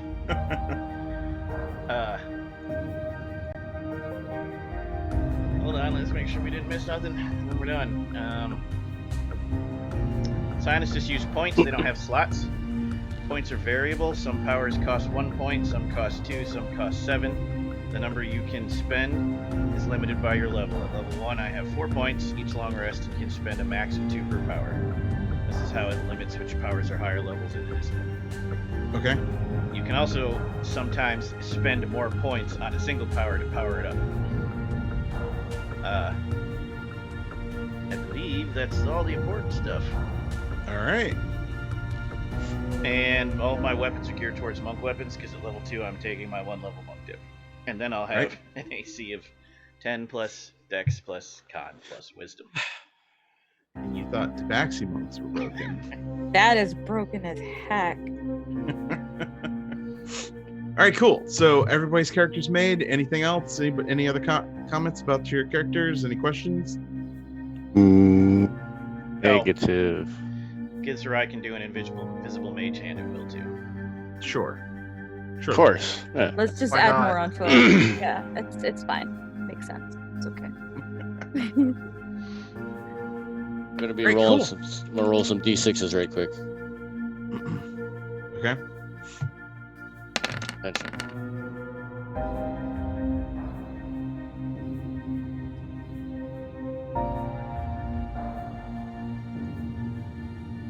I'm just getting my personality traits and stuff. Cool. So, while Dwayne's doing that, I have a short adventure here that'll get us to level 2. It'll help us give a bit of an edge in the main module. So, I'll run you through that, and then we'll go to hell. In a handbasket? Yay! Not so much in a Can it go in a handbasket, handbasket? more with like Hey Sean, Chariot? shotgun. Yeah. what would you say going to hell is? Totally metal. Really? Yeah.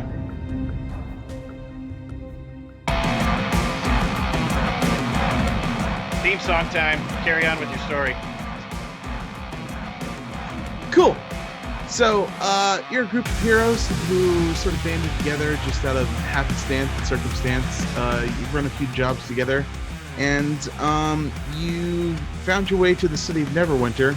And in the city of Neverwinter, a dwarf named Gundren Rockseeker has asked you to bring a wagon load of provisions to the rough and tumble city of Baldur's Gate.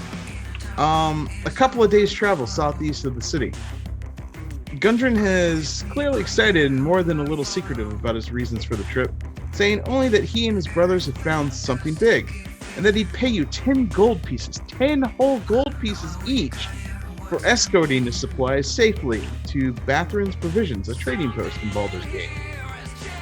He then set out ahead of you on a horse, along with a warrior escort named Sildar Hallwinter, claiming he needed to arrive to take care of business. He needed to arrive early to take care of business. You've spent the last few days following the high road south of Neverwinter, and you've just recently veered east along the trade way. You've encountered no trouble so far, but this territory can be dangerous. Bandits and outlaws have been known to lurk along the trail. I know exactly what this is. Cool. So, introduce your characters to each other. Throw out your backgrounds. Tyler, you're muted. Maybe you're muted. Maybe I am. What I was saying was, he totally didn't steal that from anyone. But I'll be honest, I was rocking out. I didn't That's fine. So your characters. Introduce them officially.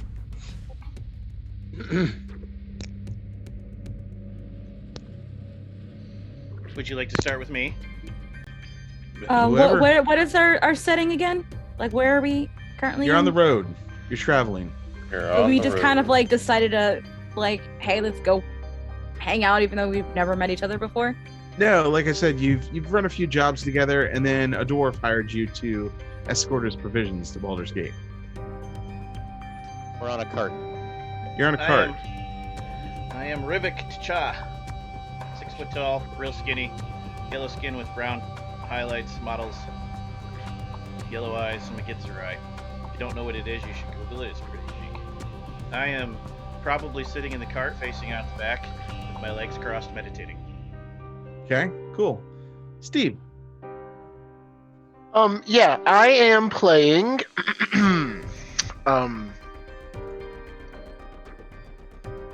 hold on here. Paladin of a Monitor. Oh, figure that out. God, I know that. Yes, Can't he's even a sun god, pronounce his isn't own he? god's name. No wonder he's insecure. I know, right? Is it the sun god? It is the Sun God. Yeah, I remember that one. Monitor. Yes, it is a Monitor. A mom's on tour? What kind of Mom's on tour. Your mom's on tour. Yes. You Nailed grooving it. for a metal band? Let's keep that. Let's keep this bit going for another 90 minutes. And Before you continue, what did you say your first name was again? well, I hadn't said it yet. Oh, okay, sorry. Sorry, but yes, I am the Paladin of a Monitor, Raylan Albright. Spell Raylan? Raylan. Thank you. I just realized I don't have to draw a character now. You sure don't. Look at that. Or you could. Well, you've already got one.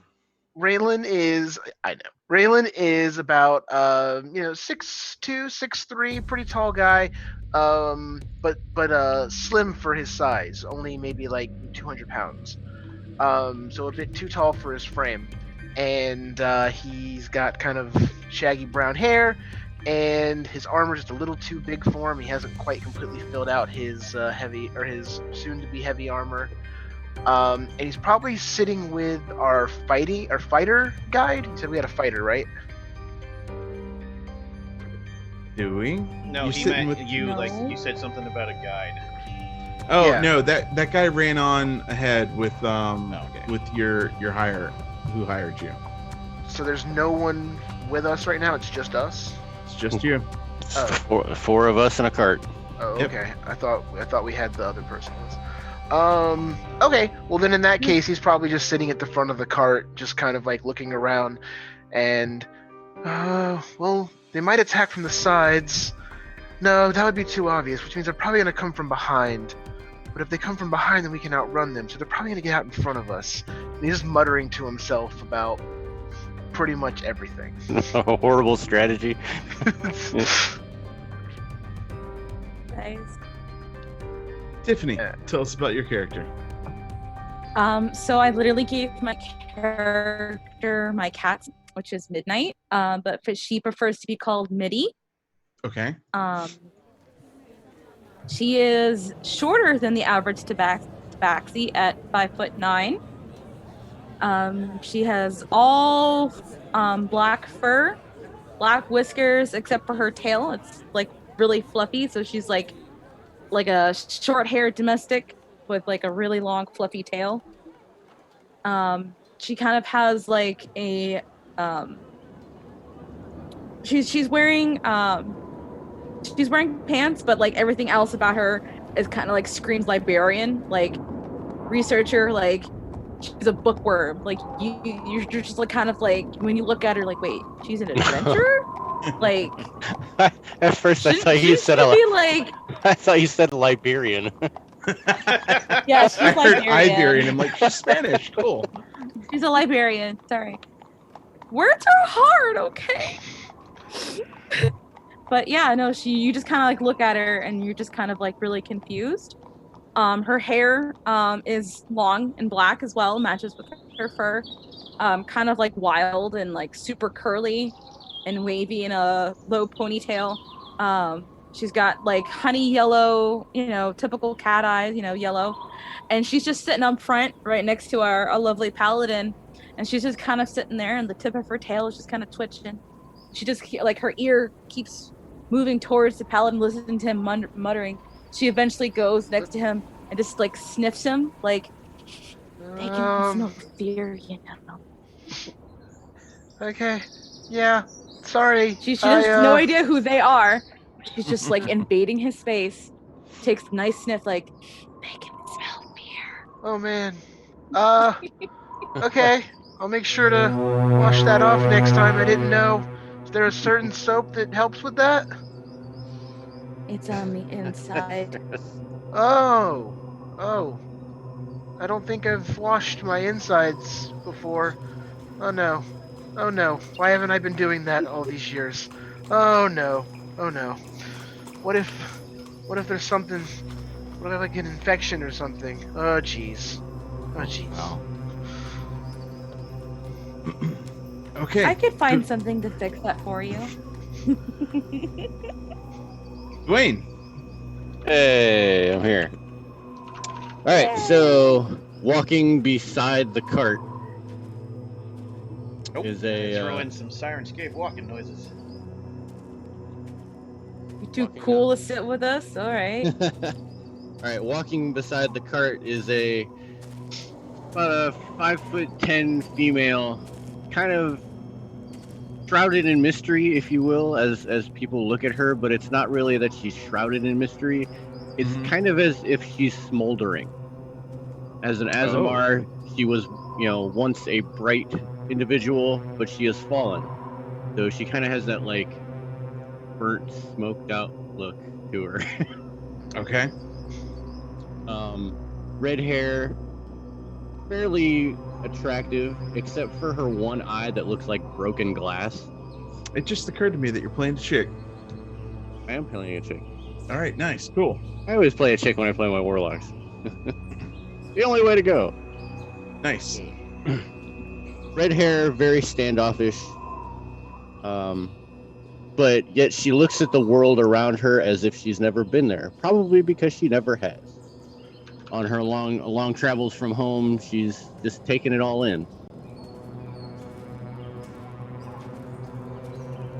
Okay, cool.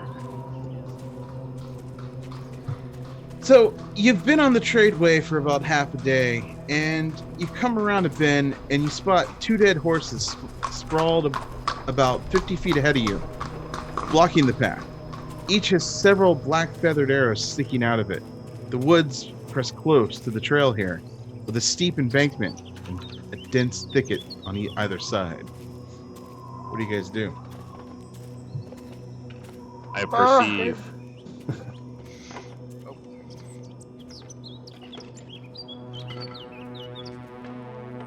Okay, does a 16 passive perception notice anything? No, nothing out of the ordinary.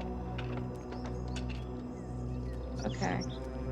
You'd actually have to look for that one.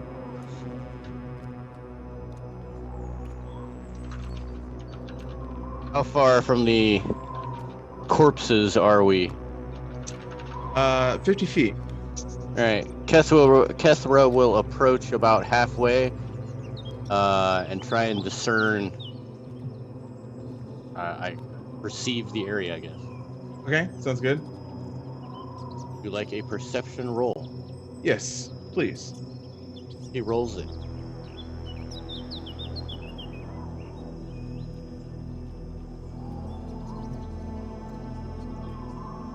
Did you roll it? Roll it again. Oh, there you go. apparently I didn't roll it.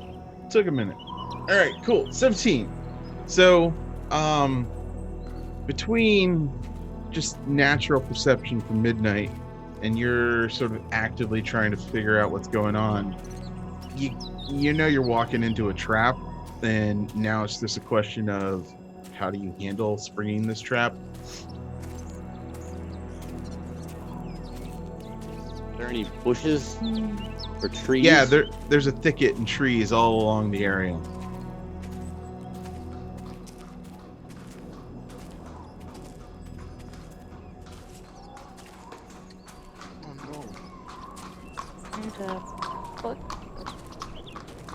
Kethra will turn around to her companions and slowly raise her finger to her mouth, and then she like bolts for a bush. Okay, you rolling a stealth then, I imagine. Sure, why not? Nice. Nice. You just kind of like, and then I just see this giant woman literally like, swan diving into a bush. So we'll deal with Dwayne here in a second. Tyler, you know you're walking into an ambush. How do you handle it? After I watch her brilliantly decide to try to hide. Mm-hmm. Once I realize this is going to be an ambush anyways, I get up, do a quick stretch, hop out of the back of the cart, not saying a word, walk up about 5 yards in front of the cart, pull out my spear, do a ninja twirl, slam it into the ground, and stand there in a ready pose. Okay. What's Raylan do? Raylan sits while all of this happens. Kethra, right? Yes. Yes. Sees Kethra does the shh thing, and then she dives into the bush. So he's just kind of like, does she want me to be quiet? Or does she want me to dive into the bush? I'm not sure what to do. And then as I see Tyler's character get up and do the twirl thing, I will mimic exactly what he does. I will go up next to him, be like, yeah, that sounds good. That looks good. And I'll pull out my shield and I'll do like the same twirly thing with my sword, but not quite as good. And then pose up next to him and be like, yeah, this is good. Midnight, what do you do after you see this dork it up? She just kind of like tilts her head, like really confused, because like, why? They know we're here? Like, why? Because if that showy display wasn't enough, we have Red over here, literally, jumping around and making noises in the trees. So she just kind of like fixes the front of her blouse a little bit and slides off, and she kind of just like slowly walks up, and she looks to her other two companions, leans forward a little bit, and am I supposed to do something funny? Woo! Woo!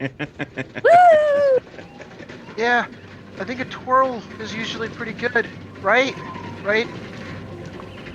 So she hears comments about twirls, and she spins around and she smacks Steve's character with her tail on accident.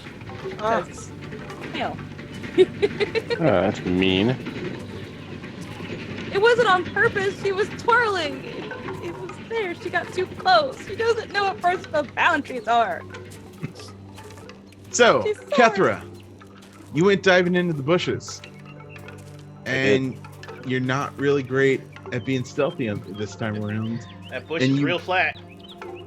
You literally run headlong into the stinkiest, grossest, smelliest, greenest goblin. Like, you almost trip over it.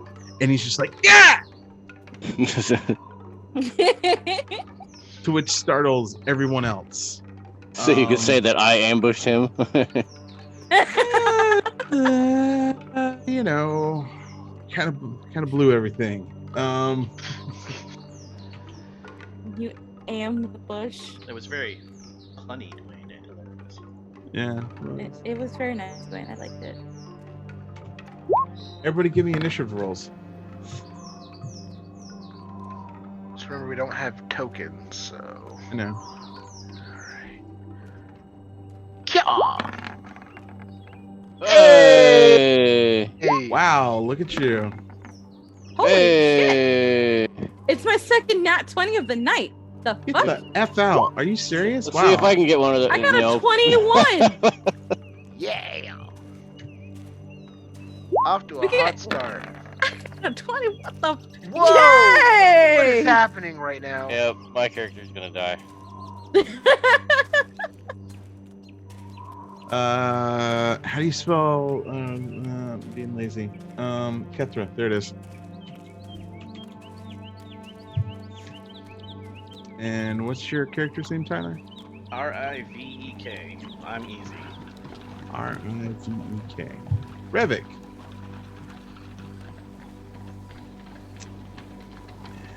Got 23. Kethra got a 7. Midnight got a 21. Whoa. I don't know. I heard Jamie got a gun in my head when he said that. I did too for a second. Yeah, you're not the I only did. one. I heard it also. We're all on the same page. This is a good sign. So I mean, actually, Almost all of us are, except for Kethra. We all got nat 20s. That is true. Yeah. damn, it's cold. Okay, so Rayland, you're first. How? And by what happens is Kethra, like, oh god, and then you hear, yeah, and by that time, Steve, like it's three other because they're goblins not sort of, there. three other goblins kind of pop up out of the bushes, and they're all like poised with bows and arrows pointing at you. Okay. They weren't arranged right. You still want him to go first? Oh, I thought I moved them in order. Nope. What the heck? Yeah, I literally just moved them. Yeah, and now they're out of order again. No, they're in order now. They should be. I'm 23, Midnight's 21, Raylan's 20, yet he's on top. Right, Raylan got a nat 20. So did I. So, So did I. So did Tiffany. That's the This order. would be Why is 23, yours blue? 21.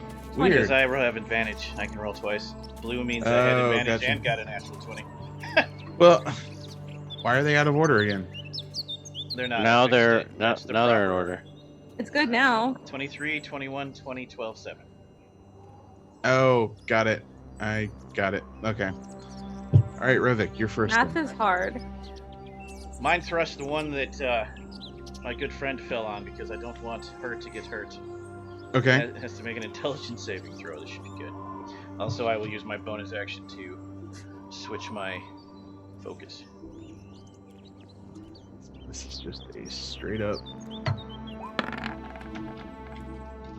12. That would be no. Okay. Max damage? Nope. 8 damage. Psychic. 8 damage. Let's see. Oh, wow. That one's head just explodes. So Kethra, you like come up on this goblin, and then you're like, oh shit! And then its head explodes, and you're like covered in viscera. Yay! And I quietly Tyler, tell her, Squished "You're to death. welcome." How do your psychic attacks look? Can we tell anything's happening? Yes, because in 5e you can't. You have to be a sorcerer to do silent attacks. So we'll say when I do it, There's a slight thrum and like an emanation of noise comes out from me, and you can feel your bones rattle a little bit. My eyes glow because that's cool and weird. Yeah. Oh, Nice. Actual mind bullets. Yes. Bullets come out of his head and into the other person. All right, cool. So, midnight. What you do? So while she sees all this happening, she's feeling the vibration kind of go through her, and like intuition kicks and she starts purring because it's like on the same wavelength, you know, like vibration wise. And then she's just like, "Are you part cat? Are you Tabaxi too?" We have been over this. No. Oh. Like her ears just kind of drop and she just gets really sad. And then she kind of looks like, "Oh, goblins, bad thing." And then she casts guiding bolt on the closest one. Get it. Bad thing.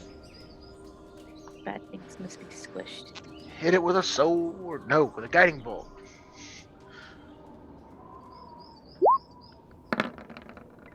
Oh no. Ow. Was that a 1 and a An 2? That is a Ooh, one. So, Yes. That's rough. Yikes. I wasted my nat 20 I was on gonna say my that's payment for initiative. the nat for the 3 Oh, nat man. rolled. I So have that told you, bolt- Midnight, controlling your emotions is key to your survival. so that bolt kind of guides itself right past that goblin's head and into nothing. And She just stares at it. yep. Rayland. She just stares into it. Okay, I don't have a. I still haven't learned how to do the mind thing yet. I can't do the bolt thing. Should I hit it with a sword, maybe? You should put the pointy end of a weapon into their hides. Okay, yeah, that's a good idea, I think. And I will, like I'm well trained enough, so I will move in like the appropriate like fashion and do my training, and I'll advance towards one of the goblins and go to. Longsword. Are you sure he's trained enough? I mean, what if he didn't receive enough training? Hey, What if he needs to go back to school? don't put thoughts in his head. He'll quit the campaign to go back to boot camp. Oh, I can't go to hell yet, guys. I gotta go back and learn how to swing this sword properly. How I'm do you already swing an a expert sword? swordsman, but maybe I need to fix my fundamentals. Okay, here we go. Long sword attack. Ooh, does a 10 hit the goblin? No, I'm sorry. You like go up and you're like, I'm gonna hit him. Woof. And the goblin's like, and like, Okay. You do have to go back to school. I do. That's unfortunate. and he's just gonna return fire against you, and he, Return fire? yeah, with he's gonna scimitar you. Scimitar. I like it. Scimitar is a verb now. It's different from scimitar, the noun. Does a does 13 hit you? No. Good laugh. He's confident So- in that one. The other one, the one that you tried to mind bullet there, Midnight comes running up and tries to attack you with its scimitar. Does 15 hit you? Nope. Nice. He just kind of dodges very gracefully. With a Ooh, backflip. shiny thing. Does it hurt? Does it do things? So a third one comes up and does like some tries to do like some ninja stuff in front of you, Revik, and it's just not. It's just not. Does 22 hit you? Oh my god. Well, obviously he is.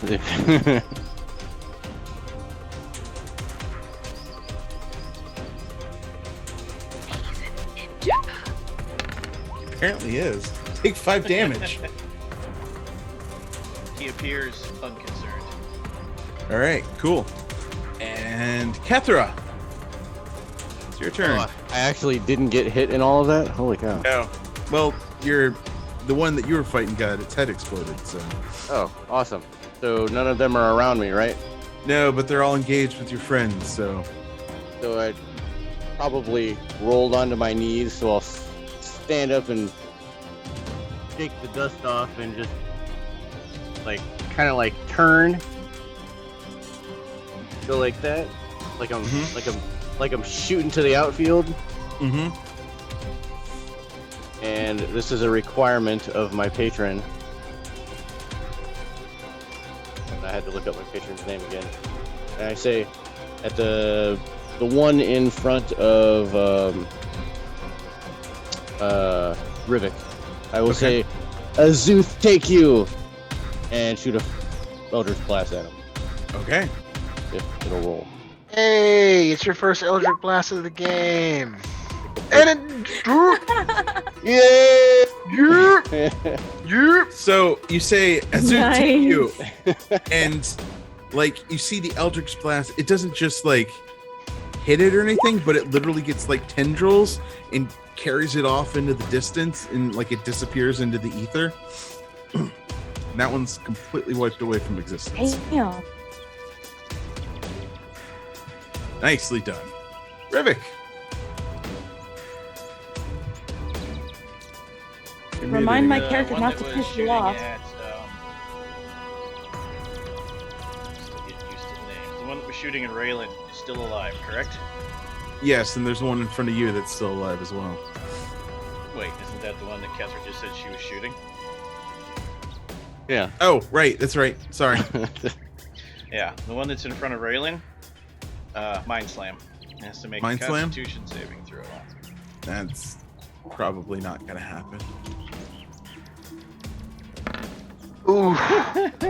Yeah, What that's does no. Mind Wow. Slam do? Takes No, I don't care about the damage. What does it do? takes 6 force damage and knocks him prone. So, It's liberal. you just like he gets pushed by this psionic force, and he doesn't get knocked prone. He gets knocked into a tree, and just sort of slumps, and his tongue's hanging out. There's a little bit of blood hanging out of his eye. I feel like Rivik just rock bottomed this goblin with his brain. There's one goblin left. Midnight. What do you do? Be briefly distracted by the goblin that's like zoinked out, and she just kind of like stares like in the distance, and like her pupils get like really big and wide, like how cats do like when they're like in play mode and they're about to attack something. And then she kind of like zones back in and looks at the remaining goblin, and she tilts her head a little bit. And I'm assuming he's pretty close, right?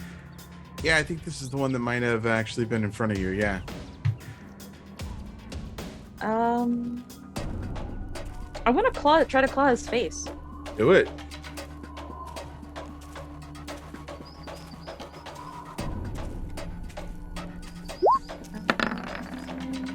Ooh. 18. Nice.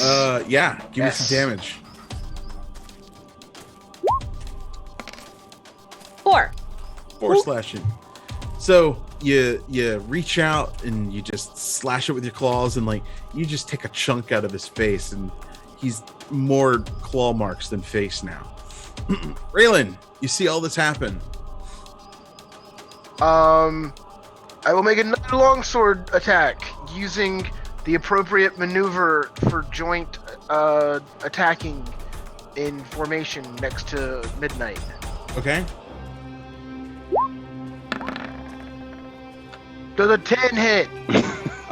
Swing and a miss, sir. I'm sorry. This is I'm not going your way. carry on. So this one just kind of looks at you, and like he has no face anymore, like eyeball slightly hanging out, and he just kind of laughs at you and thinks you're stupid, and he calls you stupid. He's like, I stab you. You mean? Why would you call me stupid?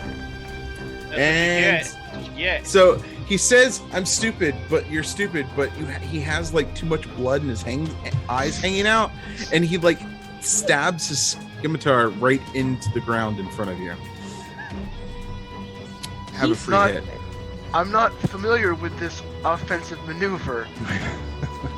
I believe you've left yourself open for an attack. Yeah, go ahead. Roll.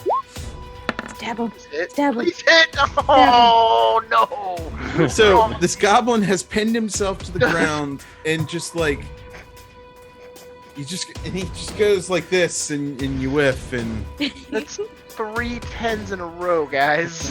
Kathra, this goblin is unkillable apparently.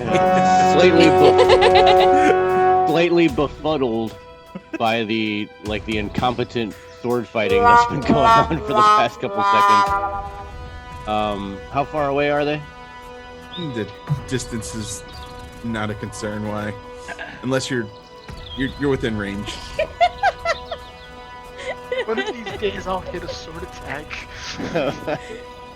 I'm There. We'll train you again. It's okay. Thank you. I'm just gonna I walk have up some to books this. you can read. Just gonna walk up to this goblin and just hit him Okay, with an axe. sounds good. Jeez. I imagine your minimum Ooh. damage is just enough to kill him. So you what like? And I look up at Raylan and I say, This is how you hit things. So mean. Cool. We're gonna break him, Steve. We will break Raylan. What had happened was I had attempted to use the Lamont maneuver during a Gaston's defense, which is the wrong one to move. I should have definitely used more of a Benozois, but I wasn't set properly with my feet. So next time I'll do better next time, I think. I'm gonna go back to the wagon. Go ahead. Sorry. You want me to go? Okay. I stand there for a minute in a meditative pose, and my wound glows and it heals itself. I walk over to Raylan, I put my hand on his shoulder and say, "You're improving every day. Remember, courage." I walk back to the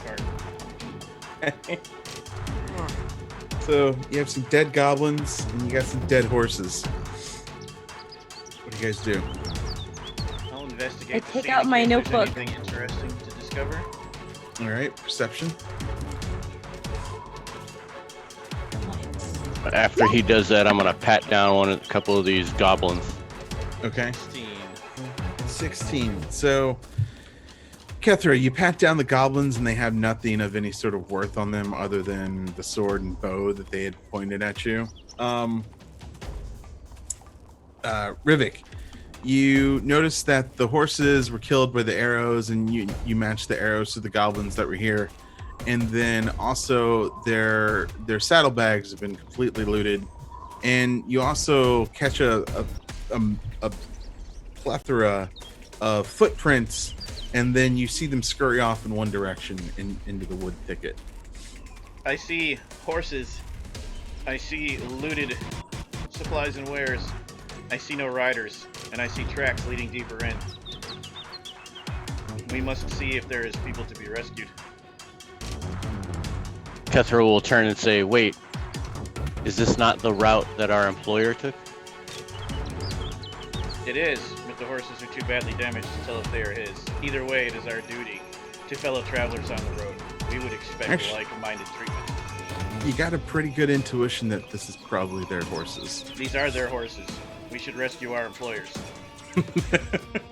Meanwhile, Midnight's too distracted with her notebook, like taking notes, like detailed notes of like the gruesome scene and like documenting everything, including like how our lovely paladin like failed miserably. Oh, it's documented. Oh. Everything is detailed. We have a commitment. Excruciating we are detail. being paid to protect them, and they needed protecting. I just head into the woods without waiting. I agree. Okay. Wait, What's everybody else do? but wait, no, they paid us to get the wagon to the city, so that's the right thing to do. But no, they could be in danger, and so that would be the right thing to do, would be to break the contract and then go save them. But if we go save them and we lose any of the contents of the wagon, then we didn't follow through with our promise. I imagine Raylan's the only one standing in the clearing, just talking to himself at this point. No, she's standing kind of there, like so Um, she's like really close to him, but still writing notes. See, look here. See in my notes, it shows exactly where you tried to stab like the goblin when its eyeball was like dripping out of its face, and you missed horribly. Again, it was because I So used the bad. wrong maneuver to their defensive thing. Should maybe I'll go. Yeah, use eggs instead of Zach. Yeah. No, I get it. I completely get it. You know, sometimes we're just not, made for these things. It doesn't I mean you're shout bad back. or anything. Hurry up! Shout back. Oh, things! Okay. You have to go do things. I'll, at his hurry up, I'll catch up. All right. Kethra, are you following? Catherine, merely shakes her head and follows. Cool. So you travel. Yeah, you're able to pick out the goblins. Do a very poor job of hiding their tracks on the way to wherever they're going. But as you do this, you start to notice like the path starts to get almost manufactured, and you sense there's not something right about some of the soil up ahead. Can I do a perception roll? Wait, Yes. is the dirt actually evil? The dirt is treacherous. Yeah, I- yeah. did I You're call- totally Did Did I determined. call that the dirt is evil an hour ago? That dirt looks. You want to be friends with that dirt. That dirt's fine. I Oh, do no. want to be. I want to like dive in and like rub all into it and like go belly up and like scratch my back like in this dirt. I want to be best I friends. switch my psionic focus, climb a tree, find a nice large branch, break it off, bring it down, switch my focus back, and start prodding the suspiciously treacherous looking dirt. So Midnight's about to like just. She's like getting closer and closer and closer to it, and she's just I like push "Ooh, I her think away with the big stick. She's getting that like cat want to poop in sand sort of look, and yeah, you poke the dirt and there's like some loose boards there, and yeah, I clear it off and look closer. You Okay. guys think that the goblin that stacked the his stick. sword around before was trying to look for another place like this? Maybe there's more boards underneath the dirt in this area. Does it look like a trap or does it look like a badly hidden entrance to something? no, it looks like a trap. It's definitely a trap. It's I totally a will trap. attempt to set it off with the big stick. All it takes is just sort of pushing the stick on the boards. There's some crappy boards, and you would have fallen into a pit trap. To circumvent this weak construction. You can easily step aside and continue on down the path, which you start to hear like the trickle of water and sort of like the wind and howl as wind moves by an open cave, and you eventually come up to like a small stream that's coming out of a large cave entrance. And there's a thicket of bushes on the other side of the stream. It's just like a creek, more or less. And there's the pathway leading up to the cave is not easily traversed, but you can definitely see that this is probably where the goblins have been going.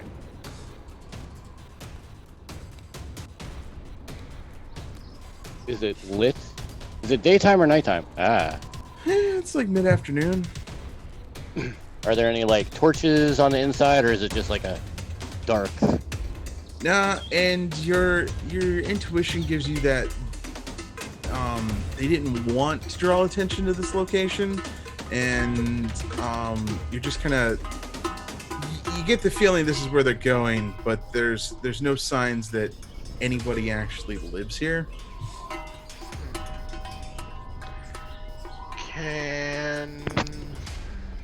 No more tracks. The tracks, there's one or two tracks that actually go up into the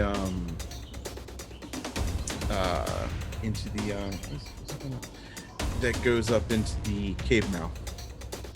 if you want to roll a perception check, you could possibly discern something better. I rolled. 14. Okay. So you're looking and you're kind of being quiet and you're sort of looking at a distance, and you definitely tell that on the other side of the creek there's some depressed and entries in the grass, and you can kind of hear like some grumbling or some snoring coming from the thicket on the other side.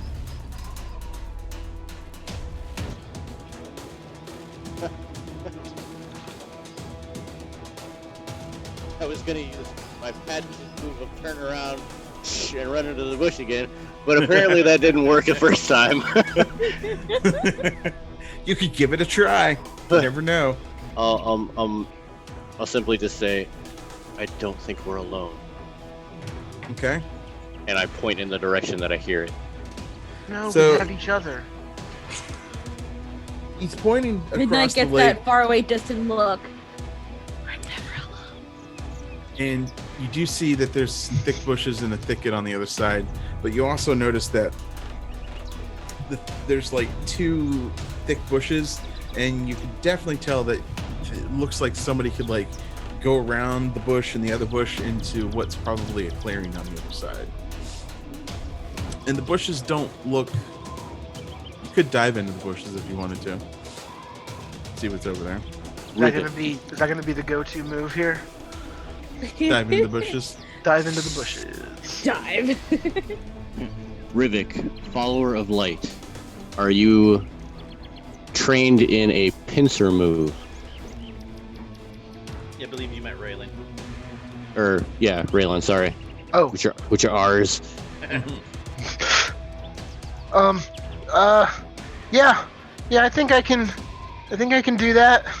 Do you want me to move from the left side or from the right side? Which one do you think would be better? I swing with my right hand, so I might be able to come from the right on the pinch, but maybe on the left side gives you a better tactical advantage. I don't know. What do you think? He's so insecure. I love it. I think you shouldn't question yourself so much. You're right, I'm around. sorry. That's you're right. That's a problem, and I should be more decisive. And I'll work on that, and I'll do better, and maybe. But You go around the bush around the bush. Okay. and flush them out. Flush them out back towards you guys, or back into the cave. Towards you guys or into the cave? I can't hear you. Oh, towards You cut out. us. Towards you? Okay. Yeah, that's what I thought too. Just wanted to make sure, you know? Okay. Sorry, don't look on his face right now. It's like I don't want this. So Raylan, I What do you do? love it. I love it in a role playing environment. But if you were a real person, I would have left a long time ago. I would have been like, I can't work with a person like this. nope, done. Okay. Come around because he can heal us. Oh gosh. Sorry. Can I be the emotional support kitty? There it Not is. if you keep telling him how terrible he is. Right? Yeah, you keep pointing out how bad I am. Okay, I will do. Yeah, I will go try to move around the bush so that we can flush him out back towards the group. Okay. So as you get to the bush, you notice that like there is sort of a pathway around behind the bush and around another bush, and like this is really the only clear path back to where you're going. So you're gonna have to get crafty about flushing them. So what do you do? He said it's like up against the cave. Yeah. So like the cave's here. It's like over here, and then the stream's coming out this way. Okay. And then over here is this thicket, and then like you can go around the thicket and like go inside. Okay. And So it's gonna be like, hard to get around the other side to flush them out because it's up against the cave with the creek next to it, basically. Yeah, right. You're in. You definitely tell that it goes in. You're going in and out of the same path. In and out. It's the same path. Are there any? So the cave, does it have loose rocks kind of like sitting on the exterior of it? not like necessarily like giant boulders, but like anything that I could do to like make things fall on the thicket, and maybe that makes them like rustle or have to move their position. No loose rock. I mean, you got loose rocks all around at your feet in the stream and everything, but there's nothing loose on like the side of the cliff or where the cave is. Okay. Can I climb up above? Not like really. a Like slight hill or. there's not. No, it's just all you got's the thickets in the pathway. I wish to cast guidance Okay. so that whatever Raylan does, he has his confidence that Okay. he can do it. You're gonna be casting this a lot. Yeah, but yeah, no, I do guidance so that people at home can see it. But yeah, I do guidance for Raylan. Oh man, so I You can't can get do it! around. I believe in you. So I can't get around the back of the thicket to do what Kethra asked me to. Well, So I need- you can't literally go, like circle around and flush them out. Like you got one way in and one way out. So that's what you have to deal with. So you have to engineer this somehow. Talk shit Come about them. Come on, I want to see these gears turning. So because there's a little stream or a creek there, it's probably pretty wet in this area, nothing too dry. I wouldn't be able to start a small fire to flush them out. No, it's pretty moist. Damn. I mean, you could set the bushes on fire if you really wanted to, but that could get weird real fast. I like weird. I like getting weird real fast. Okay.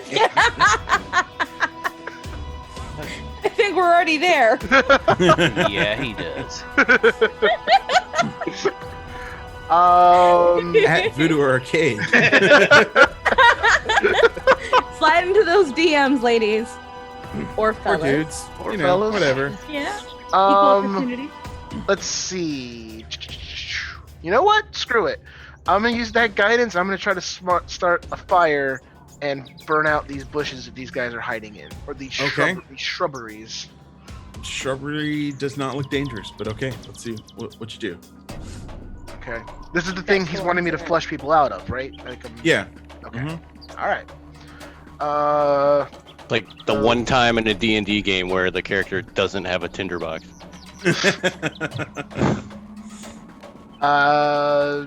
What would you like me to do to start a fire? Can I just start the fire? Can I offer my tinderbox? I was gonna say, If you don't have you it, have then- an explorer's kit or something?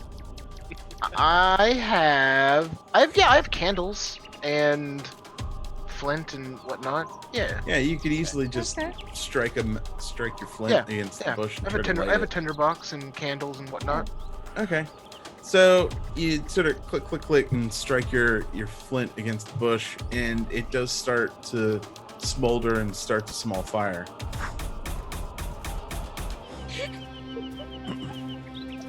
Go. And I'm trying to. Yeah. You kind of post up, and it takes it a few minutes, but then like you hear some like scratchy voices and just like and then one comes walking around and is like looking around. He's like, "Ah!" And he's like, "Ah!" And like the other one, and then the other one comes rushing up. And he's like, "Wow!" And they quickly start trying. They like take off their shabby shirts and try to like brush out the fire. So you got these two idiot goblins just sort of trying to get the fire out on the and they haven't taken notice of any of you. That's a distraction, Yeah, right? works. Maybe. How do you guys handle this? I'm gonna mind thrust one while he's distracted. Okay. Intelligence save. Intelligence save. There's not much intelligence there to save for. 10. That's a no. Okay. For 7 psychic damage. So I imagine that's some sort of brain thing. Yeah. Okay. So the one's trying. So he like goes up with his shirt and then comes down and his head explodes. And the other one's like, yeah. The other one's just freaking out. So what do you guys do? If no one else Stab it. if no one else reacts, I will simply mutter, "Azuth needs a word with you," and cast Eldritch Blast at it. Okay. Go. What's it do? It. Where is it? There it is. 18 hits. Whoa. What's the damage? Oh, 8? nice. Azuth would like to have a word with this one. As No. it disappears into the ether. Damn. The bush is still on fire, by the way. Are all the goblins dead? Yeah, there was only the 2. Okay. Oh, okay. Guys, Um, I successfully got them out of the bush, and they were distracted by my fire. Did I do okay? I know you wanted me to draw them back to you, but that really wasn't an option based on the positioning of the bush and the mountain. I and walk the over water. while he's muttering and beat the fire out with my cloak while saying, "You enabled us to win. You carried this day." You did all right this time, Child of Light. Yeah. Yeah. You did okay! Thanks, guys. Thank you. I just Okay. tried. You know. Remember, don't get too overly emotional about it. Introspection and meditation are the key. Yeah, looking to have an inspiration point. Yeah. Okay. I'm sorry. I didn't mean to get too emotional there. I'm sorry. Okay. You did okay. So All right. let's head into this cave. So the cave is very dark, and there's a stream coming out of it, and the stream kind of comes out the right side of the cave, and there's a gravel pathway on the left side of the cave, but it's just this sort of 10-foot wide path that leads into the cave, and it's very dark. Somebody here cannot see in the dark, right? I forget. Steve, yeah. Raylan. Steve is a human. I currently do not have my own source of light in that I cannot cast light on my shield yet. So Nor I'm- can I, and I don't have the cool power yet where I can give a dark vision. I will eventually.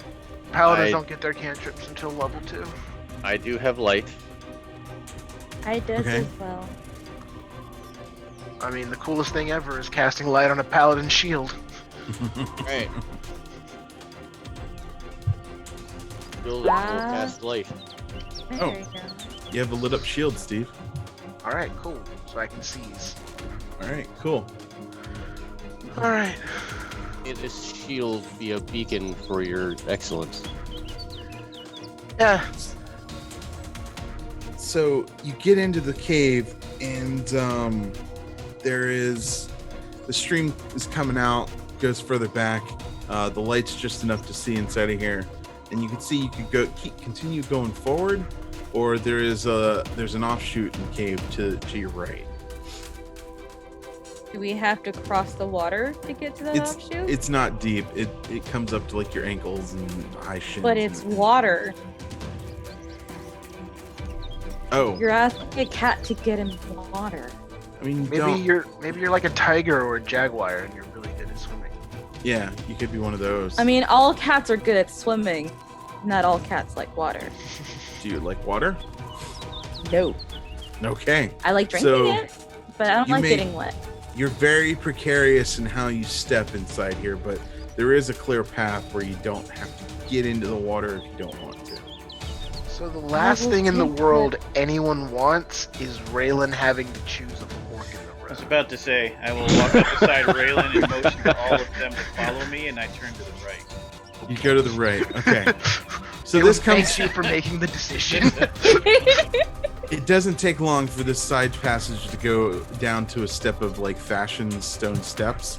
And are you moving stealthily? Like, are you just casually walking? Like, how you moving yourself? Considering there's a 60-foot burst of bright light, I Mhm. imagine stealth's probably out the window because the bright light is doing this because he's walking. Yeah. The object sheds bright light in a 20-foot radius and dim light for an additional 20. So it's only 40 feet of light, 20 bright. So it doesn't We completely. can try stealth with a Yeah. bunch of heavy armor people. Can't hurt. I mean, yeah, it's up to you. Let's have I don't mind trying Raylan go stealth. first and then Midnight, I'd say, and if they succeed, then Dwayne and I will go for it. Usually when Alright. an entire party is together, the lowest stealth is the deciding factor. So, Steve, why don't you give us a stealth roll? All right, here we go. Boom! Look at Not that. bad. Nice. So you're able to sort of like get your cloak over part of the shield so that it's not as bright, and you're able to sort of slink in. But you do notice, and you all kind of see this, with the light that does shine, you see two pairs of glowing eyes that sort of sheen in the light, and then you hear a sniffing noise and like a growl. And Pinky knows exactly what this is. Midnight knows exactly what this is. This is a dag. There's two wolves on the far side, and they sort of like look at you, and they're prowling, and they're trying to like come up at you. Everybody, give me a perception checks. Alrighty, who's gonna roll first? I'll go. God, I can't see. Wow. Nobody can see. The light's too bright. Quit turning the shield toward us, Raylan. What? So, Midnight, everybody, yeah, they're all like, God damn light. But Midnight, because you're not affected by the light so much, you can actually tell that they're actually collared and chained, and like there's a stake slammed into the far side of the way. And as they're prowling, you can hear the clink of the chain, and you look at the length of it, and you're pretty sure so long as you stay on the steps, they can't get to you.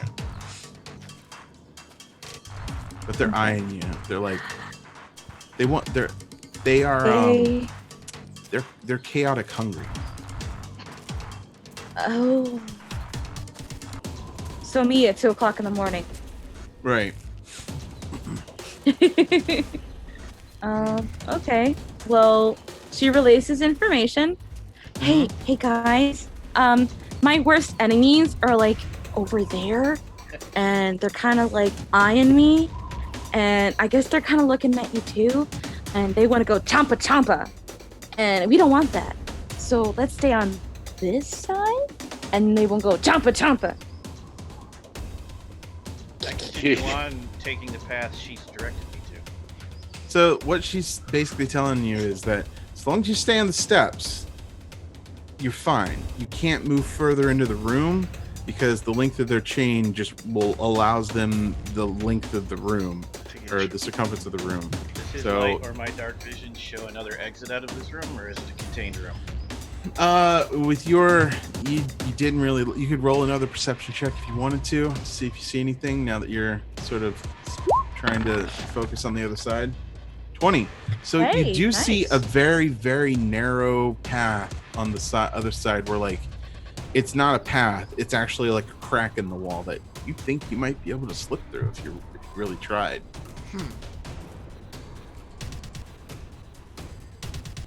Is there anything in the room that we could distract these wolves with?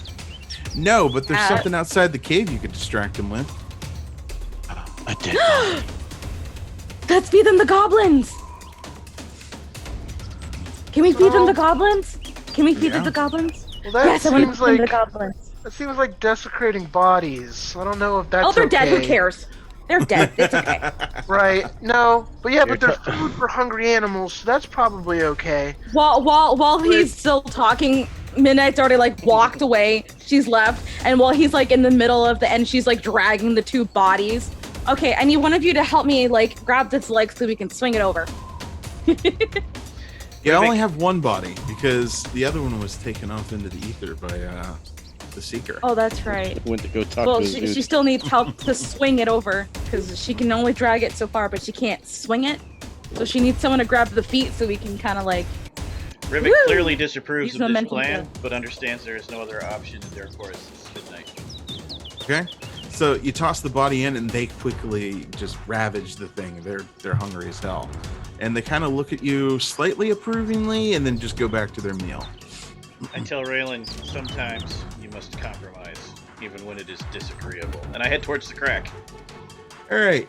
So it's basically best described as a fissure. It's a narrow opening on the east wall that leads to a natural chimney that climbs 30 feet upwards.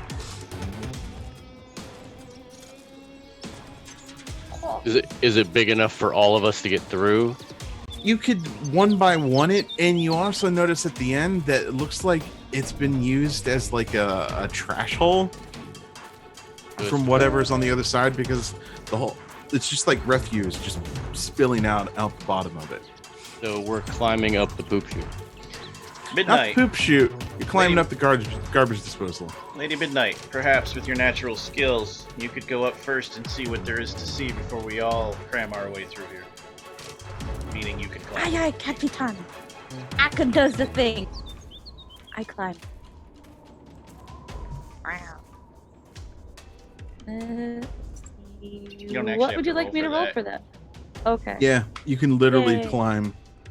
Yes. I literally have it. It Okay, is cool. amazing. So with your natural skills, you sort of scout out the way, and you're able to climb up about 30, 40 feet, and then you get up and you can actually like peek up and you peer through, and on the other side of this chimney is like, or crevice chimney is like this big room. There's a big fire going in the middle, and you can smell like that same goblin sort of smell, and you can peer on the other side and you actually see like this bigger humanoid goblin sitting on like a makeshift throne on like a pile of like dingy old rugs and beat up old chests and things like that.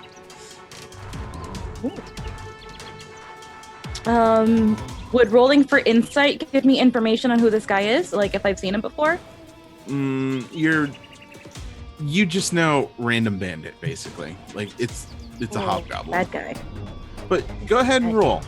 See what you got.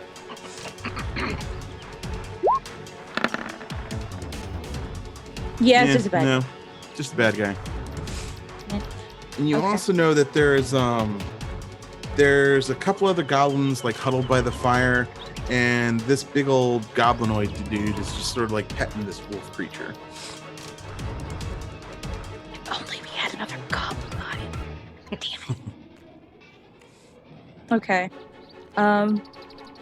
So she kind of like whispers while she's sliding down. So she's like not talking while she's near the hole. But she kind of like slides down and relays the information back. So what damn, she I tells should have you- rolled perception. I should have Yeah. rolled perception to see how many were in the room. Damn it. No, Like- I basically told you everything that's in the room. You do know Okay. the layout that you could sort of sneak up the chimney if you're all stealthy, and you could get behind some boxes and kind of surprise them if you were able to get up there stealthily. Okay. Yeah, I relay all this information, and like during the whole time while she's telling, like describing the room, she kind of like stops for a second. Her eyes kind of zone out, her pupils get wide, and then she goes back to like talking like nothing ever happened. Just kind of she just zones out for a second. And then she goes into her book and she like details everything down, like what happened in the room. Cool. So what do you guys do? I take my backpack off and I open it. I bypass the explorer's kit stuff and I make my way to the dungeoneer kit stuff, and I pull out my pythons and my rope and I make it so we can climb up there quietly without any natural ones. Okay, cool. Yeah. You're able to, and it's sort of like loose rock, so it doesn't take that much to even like get it into the wall and just loop the ropes, and you got a nice climbing set there. Nice. Smart. Who wants to I'll go go first? first, and then Midnight, and then you two loud people. All right, Not that I'm so stealthy. Rivik, you go in first. Yes. Give me a stealth check. This is how this fight starts badly. No, Hey! not. You actually are able to get up there and sort of like belly crawl over to behind a chest, and you're just sort of hunched there, and you kind of like give a signal for the next person to come up. Who's next? Good night. Okay. Midnight goes up next. Alrighty, here we go. Let's be quiet. I am not quiet. Aw. I am not quiet at all. At least got, two of like, us were in the room. You got like 14,000 inspiration points. You want to try again? Okay. It's true. They'll run out at the end of the session, which is real soon. Burn them Can all I in have this fight. advantage? But you Can got I a have 15. advantage? You got a 15, so you're able to get up there and you get in and you're like hunched behind a set of crates. Who's next? I turn around to Raylan and I say, "Do as I do," and I roll. And I roll no. one. Oh no! No! Nose dive first. Do you get automatic inspiration in 5e? Do you get one per game? I don't think so. No, you no. do. You do not. You do not either. You don't have Can it. can I give one of my 1,000 million No. inspirations? So what happens is Catherine's like, "Do as I do," and then And then she you get up the rope, and then like your very last move is to like, for whatever reason, you put your foot on the piton to like lift yourself up, and then you just cause like a small avalanche into the chimney, and it gets everybody's attention. Oh, that's so good. Nice. And so, Roll initiative. roll initiative. And I didn't Do even it. get a chance to climb up before this started. Yeah, I know.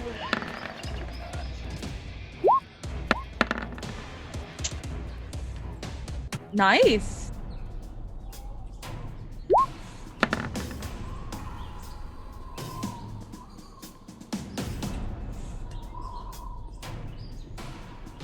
I was gonna say it's taking its. My internet is making it take its time. There they are. Hey, alright. All right, cool. So I need to roll something else. Do you want me to change It's these for you, okay, Sean? Raylan. No, I'm changing them. I got Okay. it. Not too good on these skill checks or initiatives, but That's When it okay. comes down to one it. of the goblins got a 1, so you know. That's always good.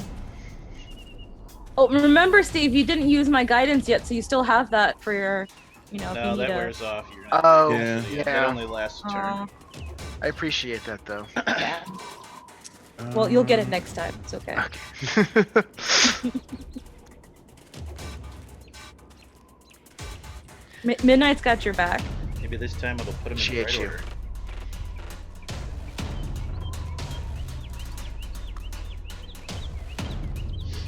I mean, she's gonna expect a treat out of it, but she's I got like your it. Oh, back. This fight's jeez. going well. I like it. I don't know if I have any. I don't know what's a cat treat. Catnip. Wow. So what happens is I don't have Tuna? cats. the stars align. They all accidentally kill themselves. They are by setting very the room on fire. surprised. they are quite surprised, like dropping in on D-Day and a dressed surprised. So, Kethra like causes a small avalanche, and then you hear, "Who dares enter Clark's laugh?" and then falls on his wolf, which causes them to delay. And that's, yeah. Rivik. I would like the big boss man to make an intelligence saving throw. I Okay, am he going is, to psychic blast, he is on his ass at the moment. psionic blast. I apologize. 14. That's a good question. I better look at that one. How's it work again, Steve? Which one? Sorry. Spell save DC. I think it's 8 plus your Proficiency plus modifier. Yeah, My DC is 14, so he succeeds. nice. Oh, However- that's why it's 8 at the start of your thing, because 8 plus 2 proficiency is 10. Okay. Right. He still takes damage, so he will take 3 damage from that. Okay, so I mean, damage is damage, right?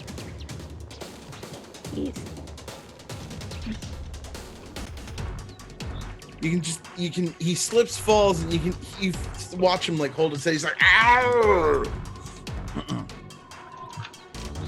And And then the goblins. I'm And using do a what? bonus action to switch focus back before my turn ends. Okay. And I'm going to move behind something that gives me some form of cover from any archers. Oh, you were already behind cover, Then I like won't behind move, a but I'll chest. still use the action.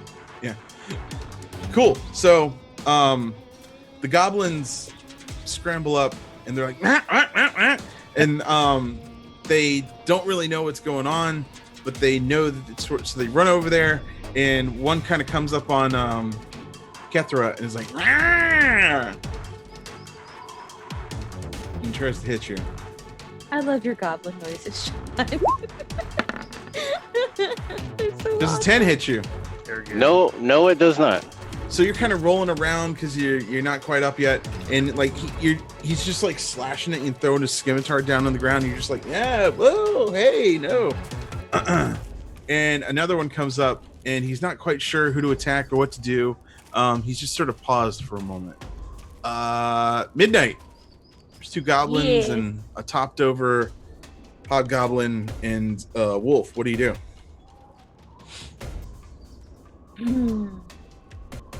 Decisions. How far away is the hobgoblin from me? Within distance, especially for a tabaxi because you got that burst of speed. Well, gosh, this is kind of like where I wish I was a rogue because sneak attack. But like, I'm technically hidden, so they don't know where I'm at, right? No, they don't know what's up. Not for you, at least. Yeah. I want to like move around while like trying to like stick to like the boxes and like hit the hobgoblin with my mace. Yeah, you can do that. You can easily run up there and hit him. Yeah, I'm gonna Do I'm it. gonna do that. It's a 12 hit. Yeah, because he's got a headache right now and he's on the ground and totally got a 1. So yeah, you hit him. 6 bludgeoning. 6 bludgeoning. Not bad. All right, he's not looking great. Cool. Raylan, you're at the bottom of the hole. Yes. You've heard all this commotion. There's What a do lot you of do? commotion. I guess I need to attempt to get up this hole, right? That's something you could do, yeah. That's probably my best course of action. That is a thing you could take your action on. That is a thing. Okay. Yeah, I guess I need to go ahead and try to climb up the little climbing thing we set up. Yeah. Now, although Kethra messed up your climbing gear rig, like enough stuff's been knocked down where like you actually have like a surface that you can step up on and like sort of support you to get up in there because like a lot of more debris has filled up the crevice. So Okay. you're All not at disadvantage or anything like that. It's just a normal roll. Okay, cool. So yeah, I'll try to use my athletics to just kind of like pull myself up this rope. Okay, go ahead. All right. All right. 16 to climb. So you're able to get up there and you sort of like shimmy your way up, use the rope, and you get up to the top and there's Kethra on the ground and a goblin's just trying to like whack her. And yeah, you got a goblin right in front of you. I will draw. So, are we counting the climbing as a standard or a move? I'm counting it as a move action. Okay, do I have any movement left at all? What's your movement speed? 30. That was all your movement. That was all my movement. Darn. Okay. And how far away are they? They're right in front of you. Oh, they're right in front of me. Oh, Yeah, that's what I said. Sorry, I apologize. I thought there was a little space. Okay, then I will draw my sword and shield and take a whack. Okay, do it. 21! Oh, shit, that hits. Yes! Nice. Raylan hit Damage. something! Hey. So I will, I'll do the sword behind the shield and then kind of like thrust out from it and go to stab him. That did not roll the damage on that though. That's weird. Here we go. Why is it not doing? Hey, you gotta You gotta on, click You gotta on- click on yeah. the, yeah, in your options on your sheet, you can turn that on or off, but for now, just click where it says long sword one-handed. like actually like You're gonna have to click the damage. Right below the 23 and 11. On the word longsword. Got it. Sweet. Okay, So- I like that. I didn't realize that. Sorry. Okay. You do the whole. You're like, oh, and like whip out your gear, and you just stab him, and you get him like right in the head, right through the heart, and he goes down. Hey. I knew you could do it, Raylan. Guys, look. I'm so proud of you. Kethra, Raylan just saved you. I am impressed. You sound so enthused. You're able to get up, and you see the Very hobgoblin reserved. still down, and there's another goblin that's trying to like find you guys, and yeah, what do you do? Trying to find us, so he hasn't found us yet. No, he's just he's short, so he's on the other side of the crates, like looking around, trying to see what's going on. Like he's trying to position himself to like maybe try to jump you if you came out from a certain way. Dude has shown me the way. Perhaps he can show you the way. Eldritch Blast! Eldritch Blast. 15 hits. Destroy him. Oh. And Almost. so he like pokes his head up over the crate and just gets like a force blast right in the face and falls down and is dead on the other side. The hobgoblin pulls himself to his feet and he's like, I am Clark and I will destroy all of you. And then kicks his wolf because it made him trip. And Oh man, come on. What's his He- name? Clark. Clark. Clark, come on. You're better than that. Clark They roll- Kurg? Clark. Clark. Like Clark. Clark Kent. Clark. Clark. Clark. Clark. Clark. Right. Clark. Clark Clark. Clark Kent. Yeah. Super Goblin. Hate you so much. Okay. So he rolls to try to hit Midnight because she's the closest. Ooh. Does 22 hit you? Yes. I like the way you said that. I don't. And does 3 damage as his sword just comes crashing down and like scrapes against your armor that you're wearing, and it just rattles you and you're like, oh crap, I nearly died. I mean, sure. And the Nearly wolf died. picks itself up and actually attacks Clark because he kicked it. Good Oh. puppy. Wow. Good puppy.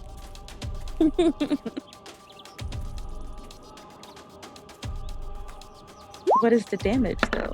That is the question. First And pass misses. miss. It just snaps at him and just Rivik. Mind thrust the hobgoblin. It's safe again. Okay. Int save. Cool.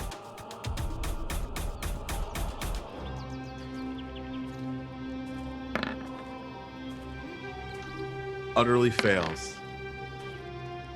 5 damage. Psychic. 5 damage. And he just again he like grabs his head and he's just like ah. That's it. I'm done. Does his head explode, though? No, Midnight. He's wincing in pain in front of you. What do you do? Like the hobgoblin? Yeah. I try to hit him in the face with my mace again, because, dude, Do like, it. granted, me and dogs don't get along, but damn, you didn't have to do him dirty like that. 21, Hits. 2 bludgeoning. So you actually like crack him on his chest and you see it like cave in and he's trying to breathe and then suddenly like just gulps and expires and falls on the ground. And the wolf Nice. just sort of like starts licking him, but then like starts chewing on his arm, takes out a nice Good chunk boy. and just goes and sits in the corner and has a meal. She's not eyeing that flesh at Are all. there any She's other not goblins? tempted to eat it. No, you guys killed those two. Oh. I go looking for prisoners. There is nothing in here, but there is like some stuff in the fire pit. There's a lot of trinkets and random bits around the room. I point that out to Midnight. Look at all the shinies. her eyes get really wide, and she gets that like cat thing where like she kind of like spreads herself out a little bit and then pounces, and she's like playing a small little cup, and she just like she's on the ground on her knees, kind of like batting it around, and she's like purring like very loudly. So Like, you well, managed to I- find the equivalent of 200 gold pieces laying around. Wow. You find 2 potions of healing laying around, Hey. and a jade statuette of a tiny frog. So 25 gold each. Okay. And you're pretty sure that you could fetch a price of 40 gold pieces for that frog. That's a good priced frog. Jade frog worth 40 gold pieces and 2 regular healing potions. Yes. Yep. And so, yeah, you've defeated a I, hobgoblin. I never seen a frog worth 40 gold before. He called himself Clark, and he seemed to be kind of in charge around here. I collect his head. Clark in charge? Thank you, Tyler. You collect his head. Cool. So at this point, like, a bunch of goblins come running in the room, and they are all like poised at you, and you hold up his head and you point, and suddenly they like fall to their knees, and they're just like, and they got their sword, they're gripping their swords in their hands above their heads. Release the prisoners to us. So one like, so one of you speaks Goblin, right? I think. Yes, Tiffany it's me. does. Yes. So Tiffany, you understand and hear them, and they're like, "Go get the one. Go get the one. What happened? Where's the other ones? They ate him. It's gross. And no, they ate him. They ate him. We can't give him. Don't mention that. Don't mention. Don't tell them that." So within a who did you eat? Excuse me.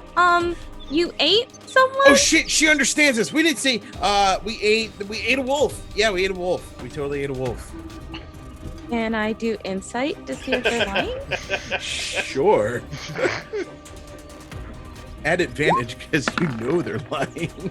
22. Yeah, you're like, fuck you, you liar. You're a liar.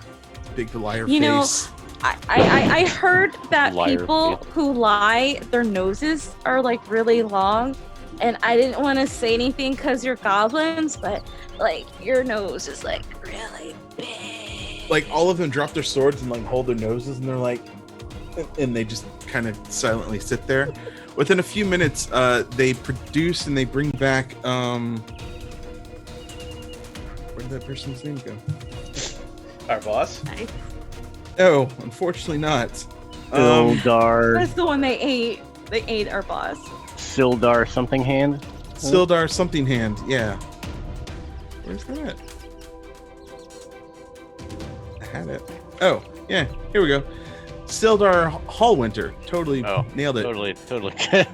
Yeah, it's he's like a dude in his late 40s, like scraggly beard, and all like little salt and pepper in his hair. And he looks haggard and he looks sort of beaten, but he seems okay for the most part. But there's no sign of Grinder. Gundar.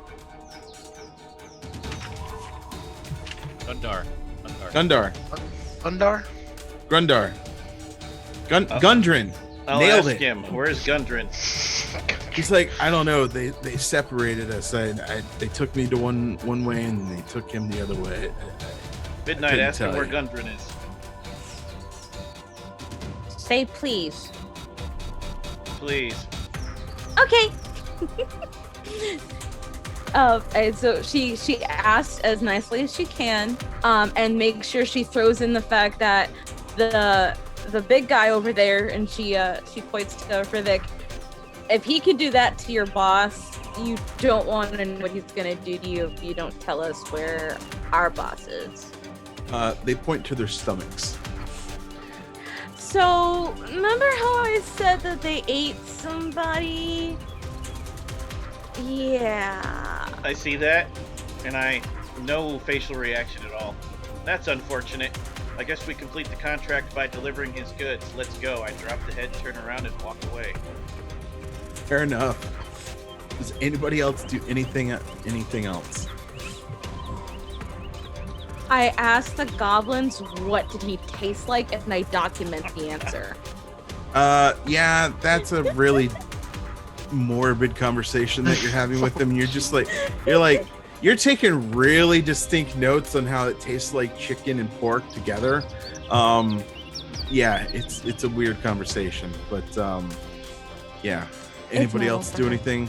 Oh, I'll ask Sildar. We intend on completing our contract. The outcome of what we'll do. You can stay here and take retribution on these poor souls, but you will be doing it alone. They do what they do. Without a leader, they'll scatter and they'll just bother somebody else or go back into the woods. Yeah, I'll go back with you. We'll see that the contract's complete. I'm sure I can act as Gundren's advocate and see that you're paid with the delivery of the provisions. Sure. So you're able to exit the cave, get back to your wagon, and carry on. Now we can go straight to hell next week. And that's where we'll leave it. Till next awesome time when we go straight to hell. Yay! Right. We should make ourselves level 2 by then, correct? Yes, that whole thing should have gotten you to level 2 now. Now, I have to say this because I have DM'd that game many times. Yes. That was a very interesting ending. And as soon as you said that you were on a cart going south, I'm like, I know exactly what we're playing. Oh, Yeah, I ran this one the other day for my wife and her friends, and was just like, you know what? As soon as you This said gets you to level 2. Gundren, as soon as you said Gundren, I was like, I know that name. And then you said he's traveling with a male, like, with a sword named Sildar, and I was like, yep. Yeah. It's an easy one to do to get you to level 2 and just sort of get the kinks out and figure it out. So cool. Yeah. I think even Steve's actually run that one with me before. So yeah. Yeah. Any comments, questions? You feel good? Like Ready these for hell characters? next week. Yeah. All right. Cool. Is Raylan too annoying? Do I need to do the rogue? Nope. No. Keep him as he is. Okay. Yeah. I dig it. Yeah, I have a similar question. How's midnight? You're a cat, and that's awesome. My answer to you is not yet. Same thing I would tell all of Sean's to Axie. Not yet. Ask me again in 2 sessions. Okay. Oh, you're fine. Cool. All right, then. Well, as always, you can find us on the social medias at Vorpal Tales. You can find me at Space Lord PJs or Space Lord Pajamas. I also have my doodle website at cartoon.ninja.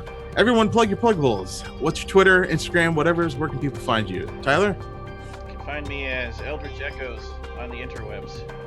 You'll see me again after tonight's second game. You'll see me again on Monday as we play part 2 of our Mutants and Masterminds horror short story. Cool. Steve? You can find me on the internet at Voodoo Arcade. You can find me in the next 10 minutes or so running Tales from the Yawning Portal as we start to do the last home stretch of the Sunless Citadel, and then I'll be back here on Monday as well playing in Tyler's Mutants and Masterminds horror game. Cool. Tiffany?